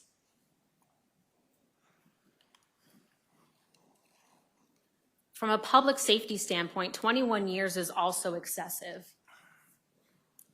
One of the hardest things to talk about in homicide sentencings, and it's a fact that just cannot be ignored, and it's something that is routinely talked about, is that the defendant, same thing with Owen, he's going to be able to walk out of prison one day when Preston is no longer with us and won't have that opportunity. And I don't mean to sound callous about this, but because Owen is young and because he will get out of prison, the court does have to carefully consider the length of the prison sentence in this case. A big reason why is because even under the shortest sentence available under this plea, Owen's going to be at least 26 years old when he's released. And 26 years is an important number. The reason for that is because the people who committed crimes as juveniles, that's the age, 25, 26, when they figure things out and they get their lives together. And so potentially maybe some additional time is warranted from the court's perspective, but there also needs to be a realization that there's a delicate balance because unduly long prison sentences could potentially increase Owen's risk of being back before this court again. It's going to be less time for him to find a job and to do those things, like start a family. I know that Preston won't be able to do those things, but those are important things for Owen and our community because those are the reasons why people don't commit crimes, is because they have jobs, they have families, these pro-social roles. And frankly, the longer that Owen is in prison, it makes it less likely that he can do those things, and no one wants to see him back here. The other factor is deterrence. And what deterrence is, it's not deterrence for the person, but it's also general deterrence. The idea is that if you sentence someone harshly, it sends a message to other people don't do this same exact crime because you're also going to be punished harshly. And I think the state and the defense are going to have some philosophical disagreements about that, but we can talk about the propriety and the effectiveness of that idea in Owen's sentence. And that's because, really the literature and studies have shown that general deterrence is not a super effective way to deter the public from committing the crime. And the reasons why are because, one, they have to know that they're going to get caught, but then also they need to know what the consequence or the punishment is going to be. And so when we think about juveniles who don't consider future consequences, are risk averse, they don't think they're going to get caught, they don't know the consequences, it's not going to be very effective to deter other juveniles from committing these certain crimes because they're not thinking about what happens next. They just do, unfortunately. They just act the way that they act. And that's also true for serious crimes. Potentially, I think there are other ways that would be more effective, and I think it would have an immediate effect, something that might be within Queen Creek Police Department's purview and control. They might be able to increase policing, increase their presence in the area, which I think I have seen some recent news reporting that might be going on, at least in Gilbert, with officers in the schools and being there. But I think that increased presence could also serve a function for the kids to see, that the police are here and they're going to catch me. That has a bigger effect on reducing juvenile crime than throwing the book at Owen.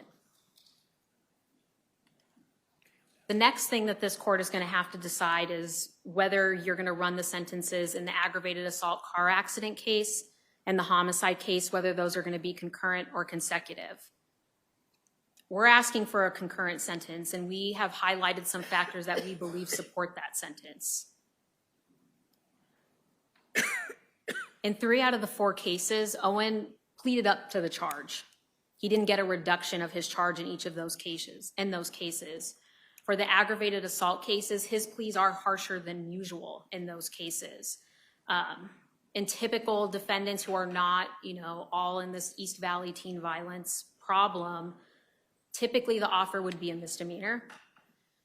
In the aggravated assault case, which is the car accident, car collision case, that plea is also harsher than normal. Obviously, Ben suffered some very, very serious injuries. Even with serious injuries like that, prison is often inescapable in these sorts of cases, but we're definitely not pleading to a dangerous crime. It's typically non-dangerous and the prison term is less. In that car accident case as well, there was a substantial civil settlement outside of court. And I don't mean that to mean that makes Benjamin whole or his family whole, and it doesn't mean that Owen does not deserve to be punished, but it separates him from others, because I'm sure when the court has provided or presided over other cases, you've seen cases where defendants have maimed victims and then they can't pay them back and they're just left in a lurch. Benjamin and his family deserve every penny from that civil settlement, but it's something that should be considered when we're talking about concurrent versus consecutive sentences. Additionally, and a fact that's not lost on Owen is that he pled to 2 dangerous offenses. And so for Owen, what happens if he commits a future serious offense? He's facing mandatory life imprisonment. And that's a huge motivator for him to change his behavior. But it also shows too that he's getting double punishment. He is, even with concurrent sentences.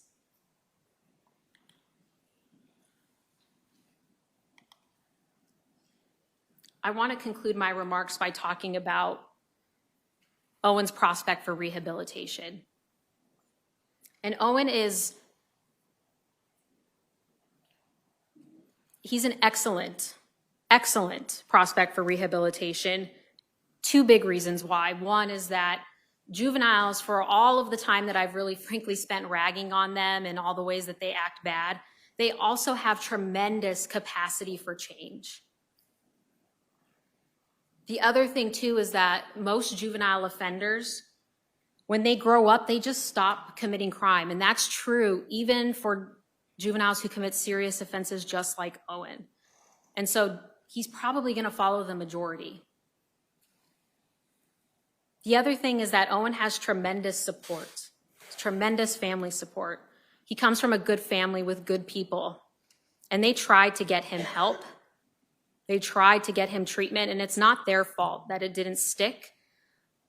But they too, like Owen, are realizing the magnitude of his addiction and how he's going to have to deal with it for a lifetime.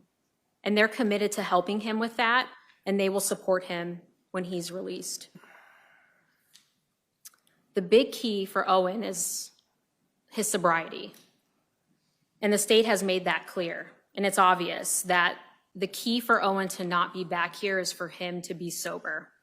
And in that regard, while prison is not ideal, it's a lot better than jail. And the reason why is because there's a lot more programming and resources in prison. He'll be able to take classes, he can learn a trade, do therapy. Those things are not available in jail. And so that's important because it will help educate Owen, who is still ignorant about his addiction, but it also gives him reasons to choose sobriety. And Judge, before I have Owen come up here and make his statement, I do want to acknowledge that no one wins today, and I wouldn't want to be in your position today. I myself am deeply sorry for what has happened to the families that are here today.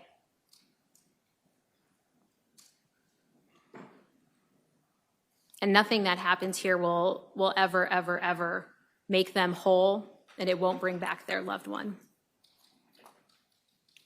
All right. I think we need to take a break before we hear from Mr. Hines. Okay.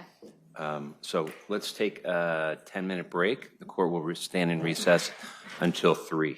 Okay. Thank you. All right.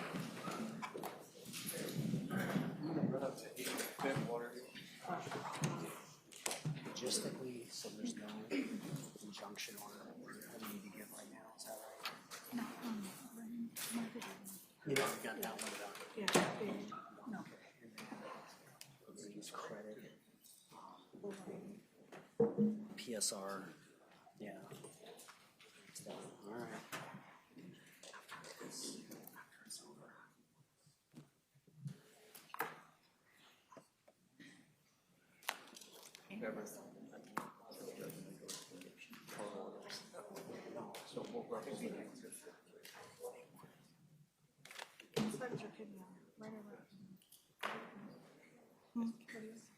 What size is your kidney now?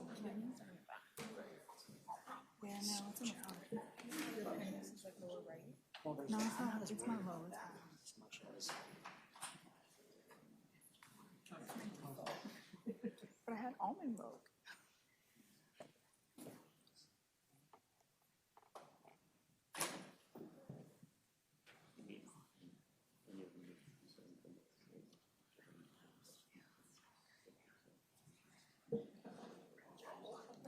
yeah, I'll be speaking. Let's, why don't we go in the back? Right.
Oh.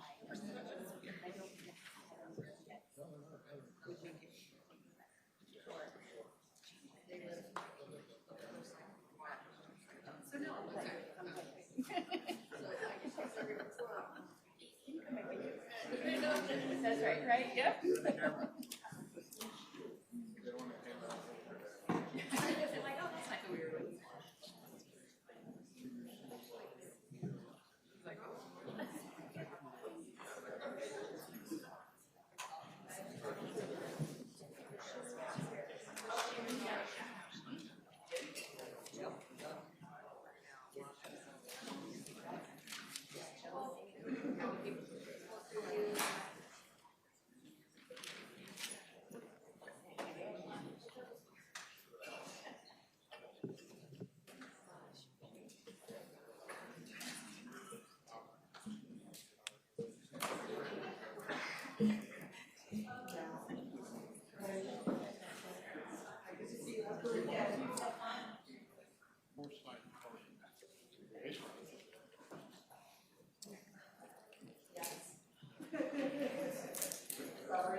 I'm sorry.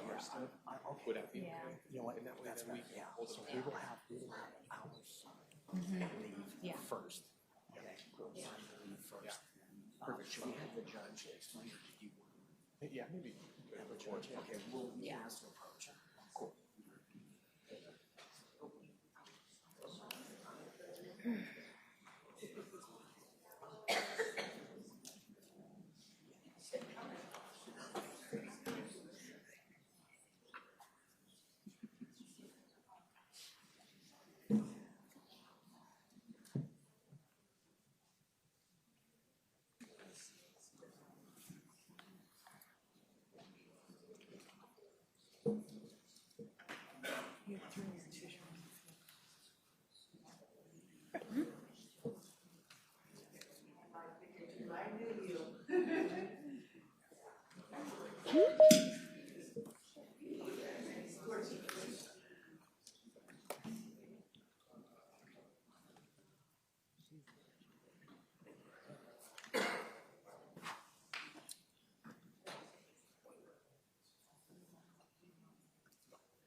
Yeah, we're ready.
I don't like the battery life on these.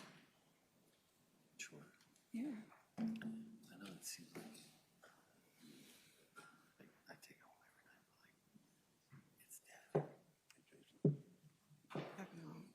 But like even now, like so I was put it in all morning. Now I have half. And it died during my sentencing yesterday, and I was like, I keep getting this white global protector box that comes up. I'm like trying to like show stuff and evidence and I can't.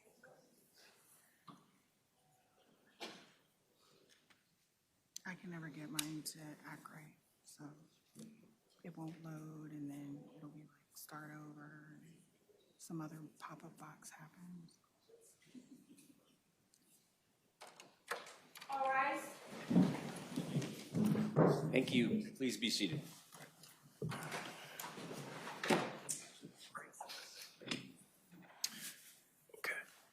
You can if you want. Yeah. Your Honor, may we approach briefly? Yes.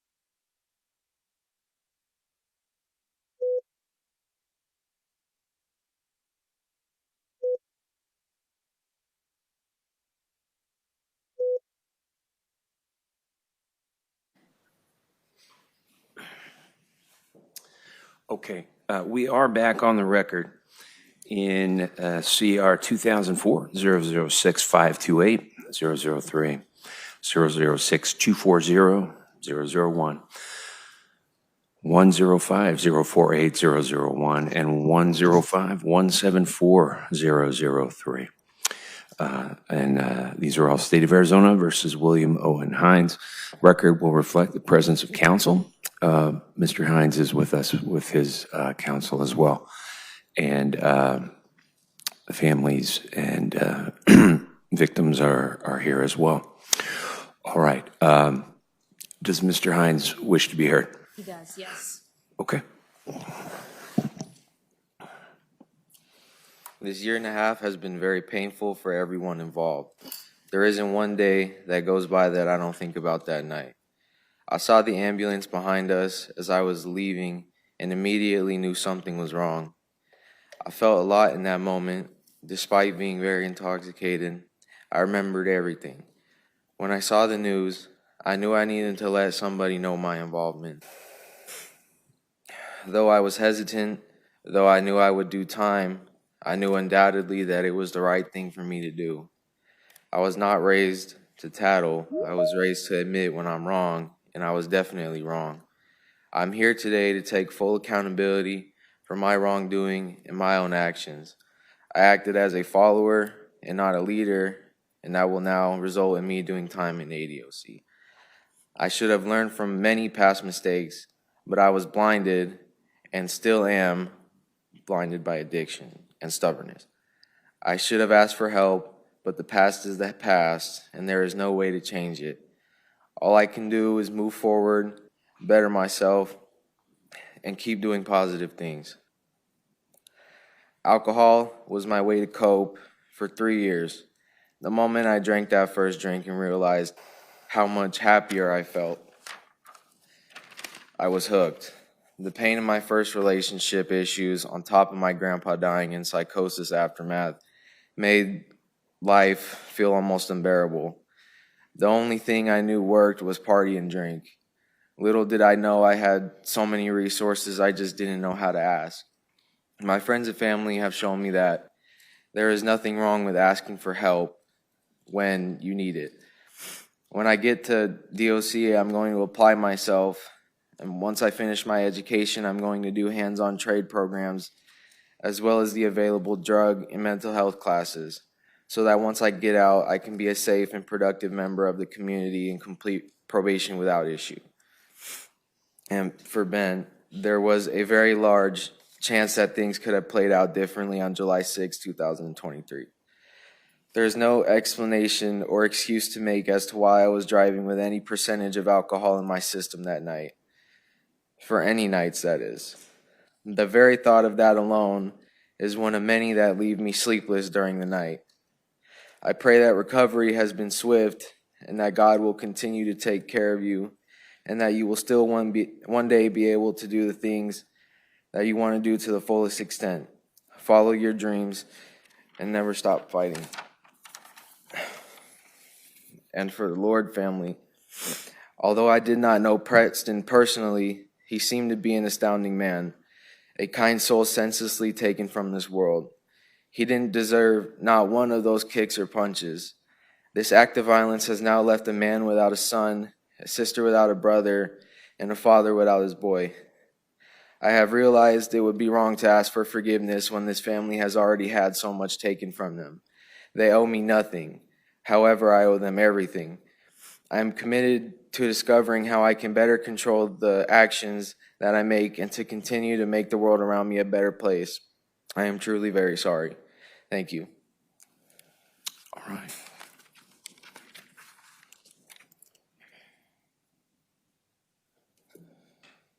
All right. Any legal cause? No, Judge. All right. Thank you. All right. Folks, just a word about how the pronouncement of sentencing works. The court must consider aggravating factors, which the state has capably pointed out, and mitigating factors, which Mr. Hines's attorneys have capably pointed out as well. And the law has what we call presumptive sentences, and I consider aggravation and mitigation and decide where within a particular range available to the court the sentence should lie. When we speak in these terms, I realize that's not very comforting to you folks. And I wanted, before I do that, I did want to point out a couple things that struck me. Mr. Lord used the words tragic and senseless, and this, if ever there was a case that is tragic and senseless, this is it. I believe it was Ms. Golubovich who said no one wins in these kinds of cases, and that's entirely true. It's simply a matter of, sadly, trying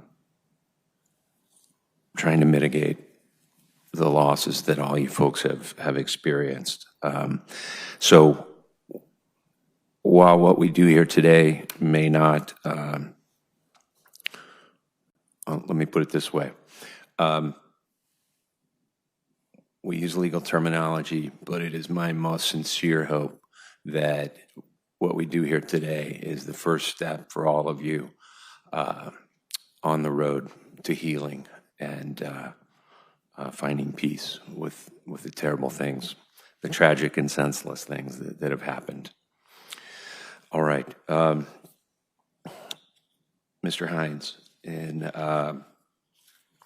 these four matters, back on March 4th, you pled guilty in each case. I believe the pleas were accepted at that time. If they were not, I'm accepting them now, and they are entered of record. Based on your guilty pleas in this case, or these cases, I should say, in the matter that ends in 528, it is the judgment of the court that you are guilty of count 2 as amended, manslaughter, a class 2 felony that is classified as dangerous and non-repetitive. That was committed on October 28, 2003. In the matter ending in 240, it is the judgment of the court that you are guilty of count 1, aggravated assault, a class 3 felony, committed on July 6, 2023. Also classified as dangerous and non-repetitive. In the matter ending in 048, based on your guilty plea, it is the judgment of the court that you are guilty of count 2, aggravated assault, a class 6 designated felony, committed on November 22, 2022. It's classified as non-dangerous and non-repetitive under Arizona's sentencing code. And in the matter ending in 174003, it is the judgment of the court that you're guilty of count 2, aggravated assault, also a class 6 designated felony, also non-dangerous and non-repetitive offense. In preparing for sentencing, the court has considered a number of things. And first, before I list those things, I want to thank the attorneys for their excellent advocacy in this matter. It was very, very well done. Everything that I've received. I have, of course, reviewed the plea agreements and the agreements of the parties in there. I've reviewed the state sentencing recommendation to include the jail calls and videos that the state asked the court to consider. I've considered all of the victim statements, both here today and in writing. There have been two sentencing memoranda, mitigation memoranda submitted on behalf of Mr. Hines. I've considered those as well as, and those included some psychological testing and reports, as well as some thoughtful letters from Mr. Hines's family and friends. So I've considered all of that as well.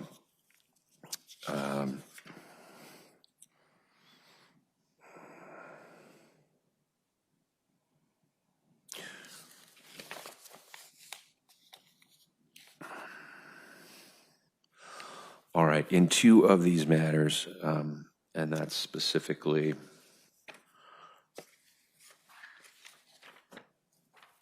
the matters ending in 528 and the matter ending in 240,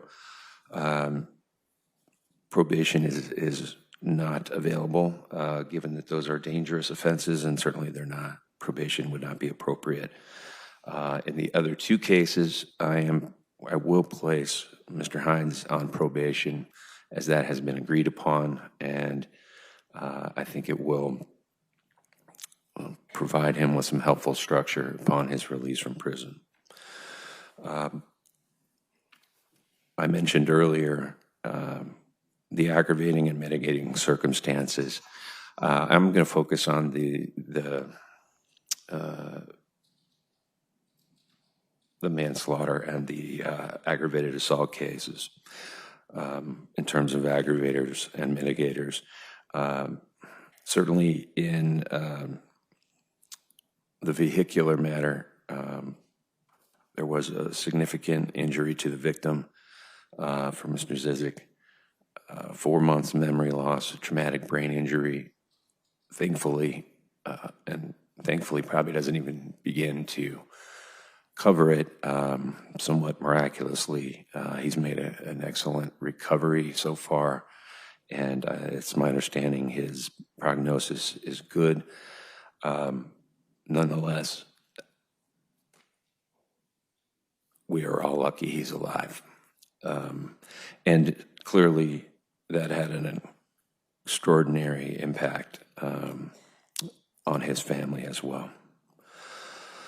In the manslaughter case,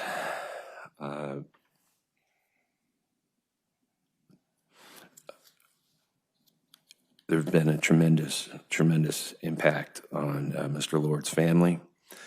The matter was done with accomplices as well.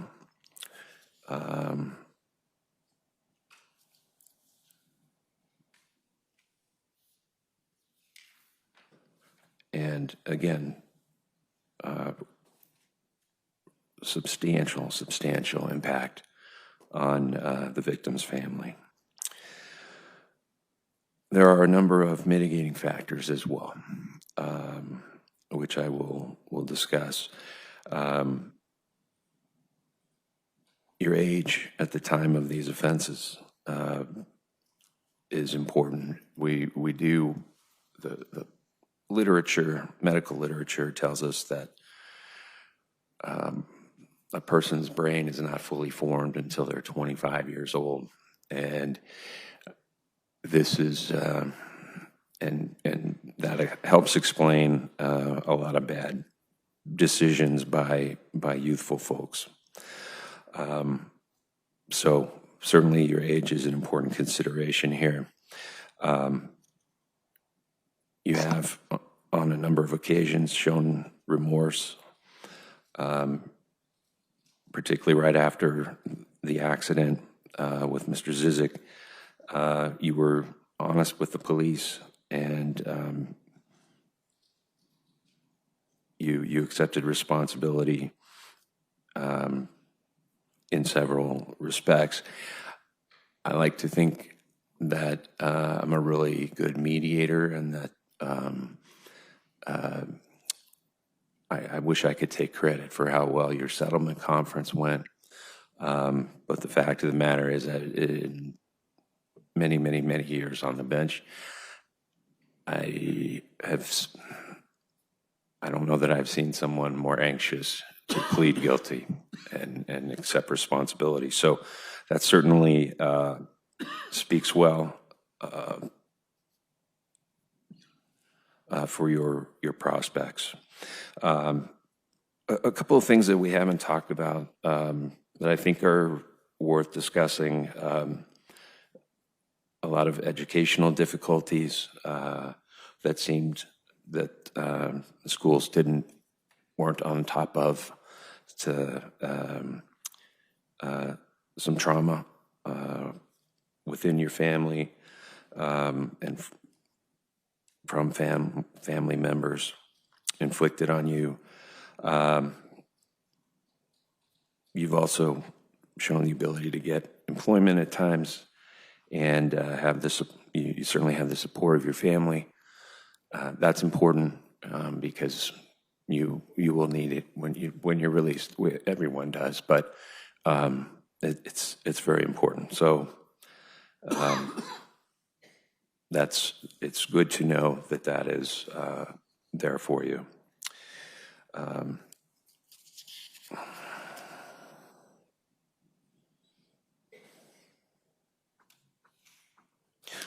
I'll start with the aggravated assault case. So this is the matter, well, this is the dangerous.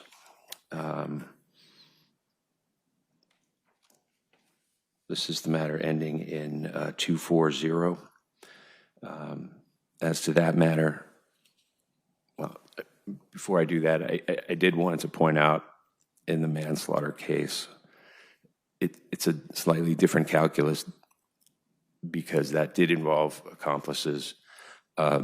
It's important, I think, to point out that you were, what's been reported to me and the evidence available indicates that you were very much a lesser participant in that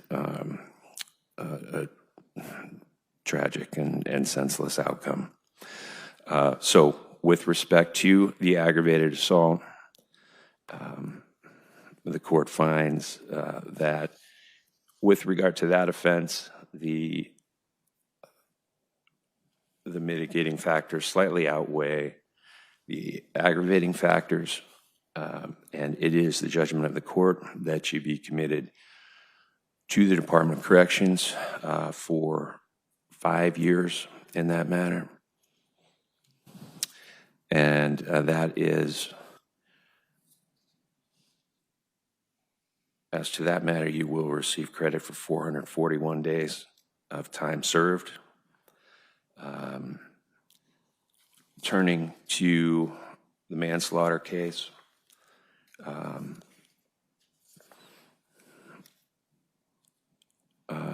this one was second in time, and it is a slightly different calculus.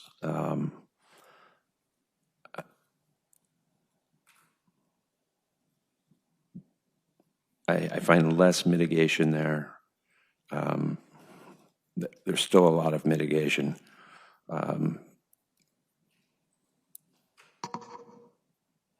But it's hard to give the same weight to the mitigation after all of these wake-up calls that you just did not, regrettably, you just did not act on. So with regard to the manslaughter, it is, and this is with regard to count 2 as amended in the matter ending in 528, it is the judgment of the court that you be sentenced to a term of 12 years in the Department of Corrections. That is slightly greater than the presumptive term, and that sentence will run consecutively to your sentence in the manslaughter case.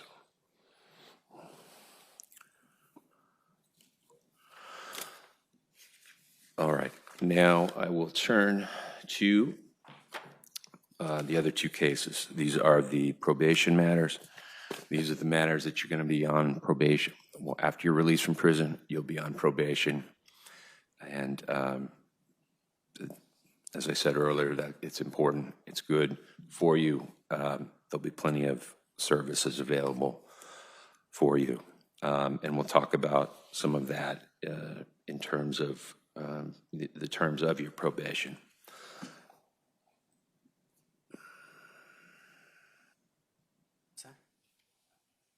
I think it's only on the vehicular case right now, yeah. Laptop injunction.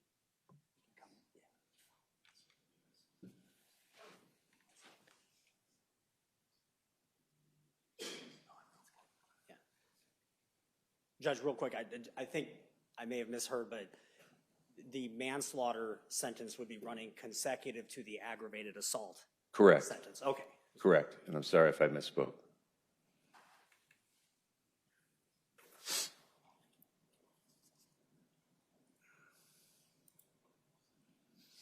All right. So as to both of the probation matters, Mr. Hines,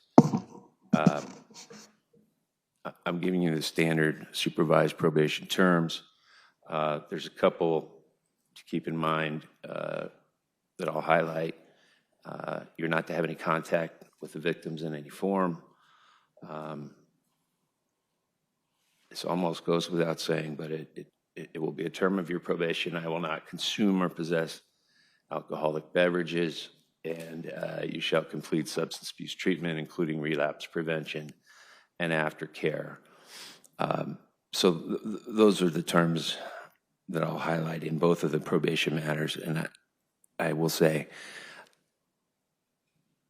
I've been at this for a long time, and I don't know that I can recall, and I was on a criminal assignment for 7 years before this case, and I don't know that I've ever seen anyone whose mental health problems are so profoundly affected by alcohol abuse and drug abuse. And we can debate the amount of insight you have into that. The state certainly debates it. I think you have some, but you got a long way to go. And so it's very important that you do whatever you can do in custody to get yourself ready when you're released, because you cannot drink. It's a miracle you're alive. It's a miracle Mr. Zizik is alive.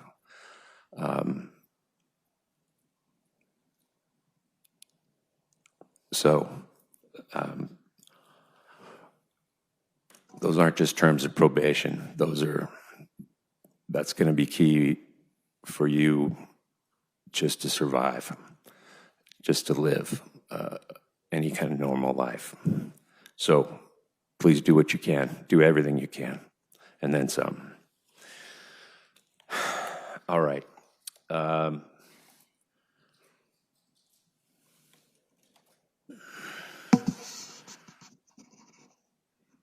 There's financial aspects to all of these things as well. There's probation service fee of $65, $9 to the victim's compensation fund, $20 probation assessment, $20 time payment fee, $2 for victims' rights enforcement assessment, and a criminal penalty assessment as well.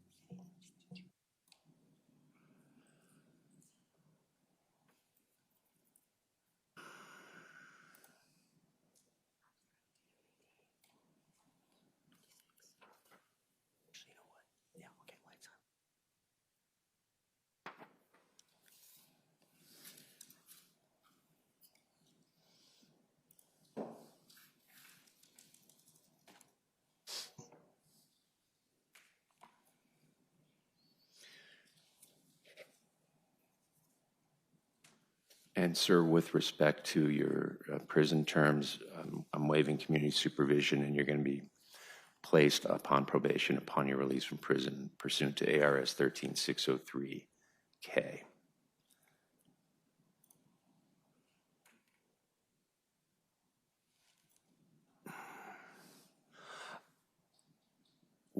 Where do things stand in terms of restitution? So I believe at the moment, we would ask that you keep restitution open on the homicide case for a year and a half. I believe that there is not a request at this time for restitution in the vehicular case. I want to make sure. Correct. And then, although I don't believe it's going to come up, but maybe if you could keep restitution open on the 2 Class 6 cases just for maybe 6 months. And then, Judge, on the vehicular case ending in 6240, 2 housekeeping matters. By law, I believe his license has to be suspended. An abstract has to go over to MVD. And also there was a lifetime injunction, some paperwork that I believe was given to perhaps the clerk or one of the courts. Thank you. And certainly it is so ordered, and we have, the clerk has prepared the paperwork for that injunction, which I will sign.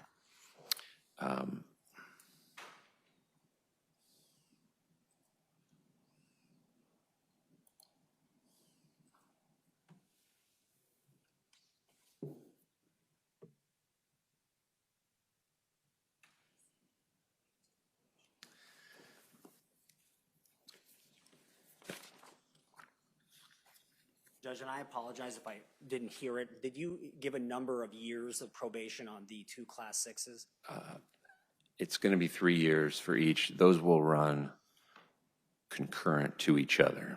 Understood. Thank you, Judge.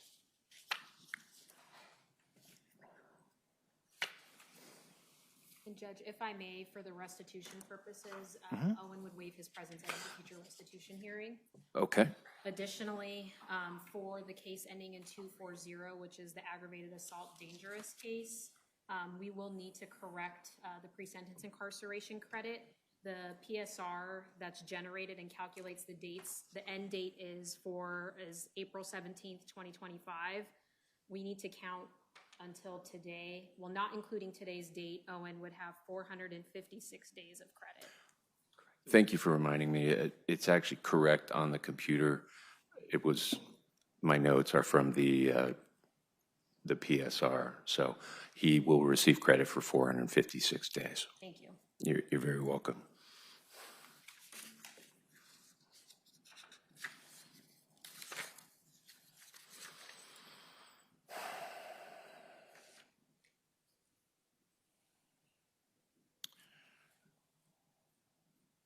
All right.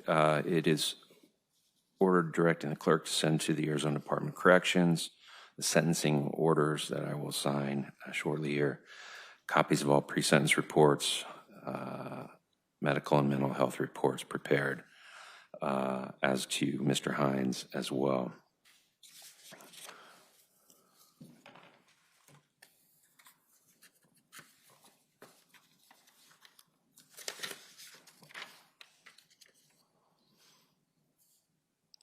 Mr. Hines, I mentioned your probation terms. I did not cover all of them. I hit the highlights, but you're going to need to know them all, comply with them all. You'll get a copy of those before you leave here today. Please make sure you understand them and comply with them. It's important for a lot of reasons, but if you violate your probation, you could be brought back into court and your probation could be revoked. You could get up to another 4 years in prison. Do well. We're holding restitution open for 18 months in the manslaughter case. Not at all in the Zizic matter, is that right? In the Zizic matter, that's my understanding, Your Honor. Okay. Yeah. All right. And then we'll hold it open for 6 months in the other 2 matters, and we will note that Mr. Hines's presence is waived for any restitution hearing. Mr. Hines, you shall submit to DNA testing for law enforcement identification purposes. And on the motion of the state, the matters set forth in the various plea agreements for dismissal are ordered dismissed. It's also ordered exonerating any bond.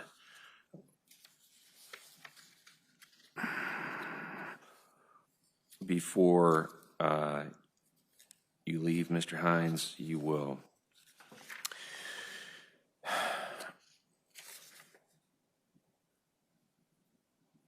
you will receive a copy of your review rights. By pleading guilty, you waived your right to appeal, but you still have the right to petition the court for post-conviction relief and to have a lawyer represent you.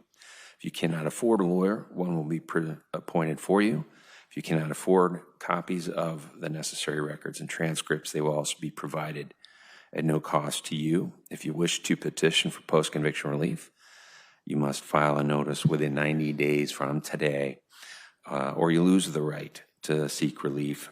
And after you complete your sentence, you also have the right to ask the court to set aside the judgment of conviction in this matter. Before you leave the courtroom, our staff will have you sign something to acknowledge that you have been provided your post-conviction relief rights.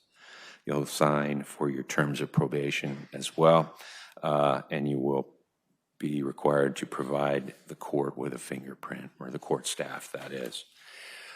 We've covered an awful lot of ground. Is there anything else we need to address? Not from the defense perspective. Okay, Mr. Green? Not from the state. Okay, for the benefit of our staff, I wanted to, so that we can have an orderly procession out, I would appreciate it if the folks to my left would please exit first, and while Mr. Hines is signing some documents here, a few folks on the right, my right that is, will stay until these folks have departed. That way we don't have a stampede, and you folks can all, in an orderly way, get to your cars. I have some documents to sign, which I will do up here. To all, thank you, and again, I hope that this is an important step towards everyone healing. Thank you. We are adjourned. Mm-hmm. This one. Oh, no, hit this one. Oh, this one right here. Okay. Go. Oh. Don't worry about that. I added that consecutive. Okay. Before you sign, hit that little refresh button right here. So just X out of there. Oh, okay. Okay, you updated it from what I started with.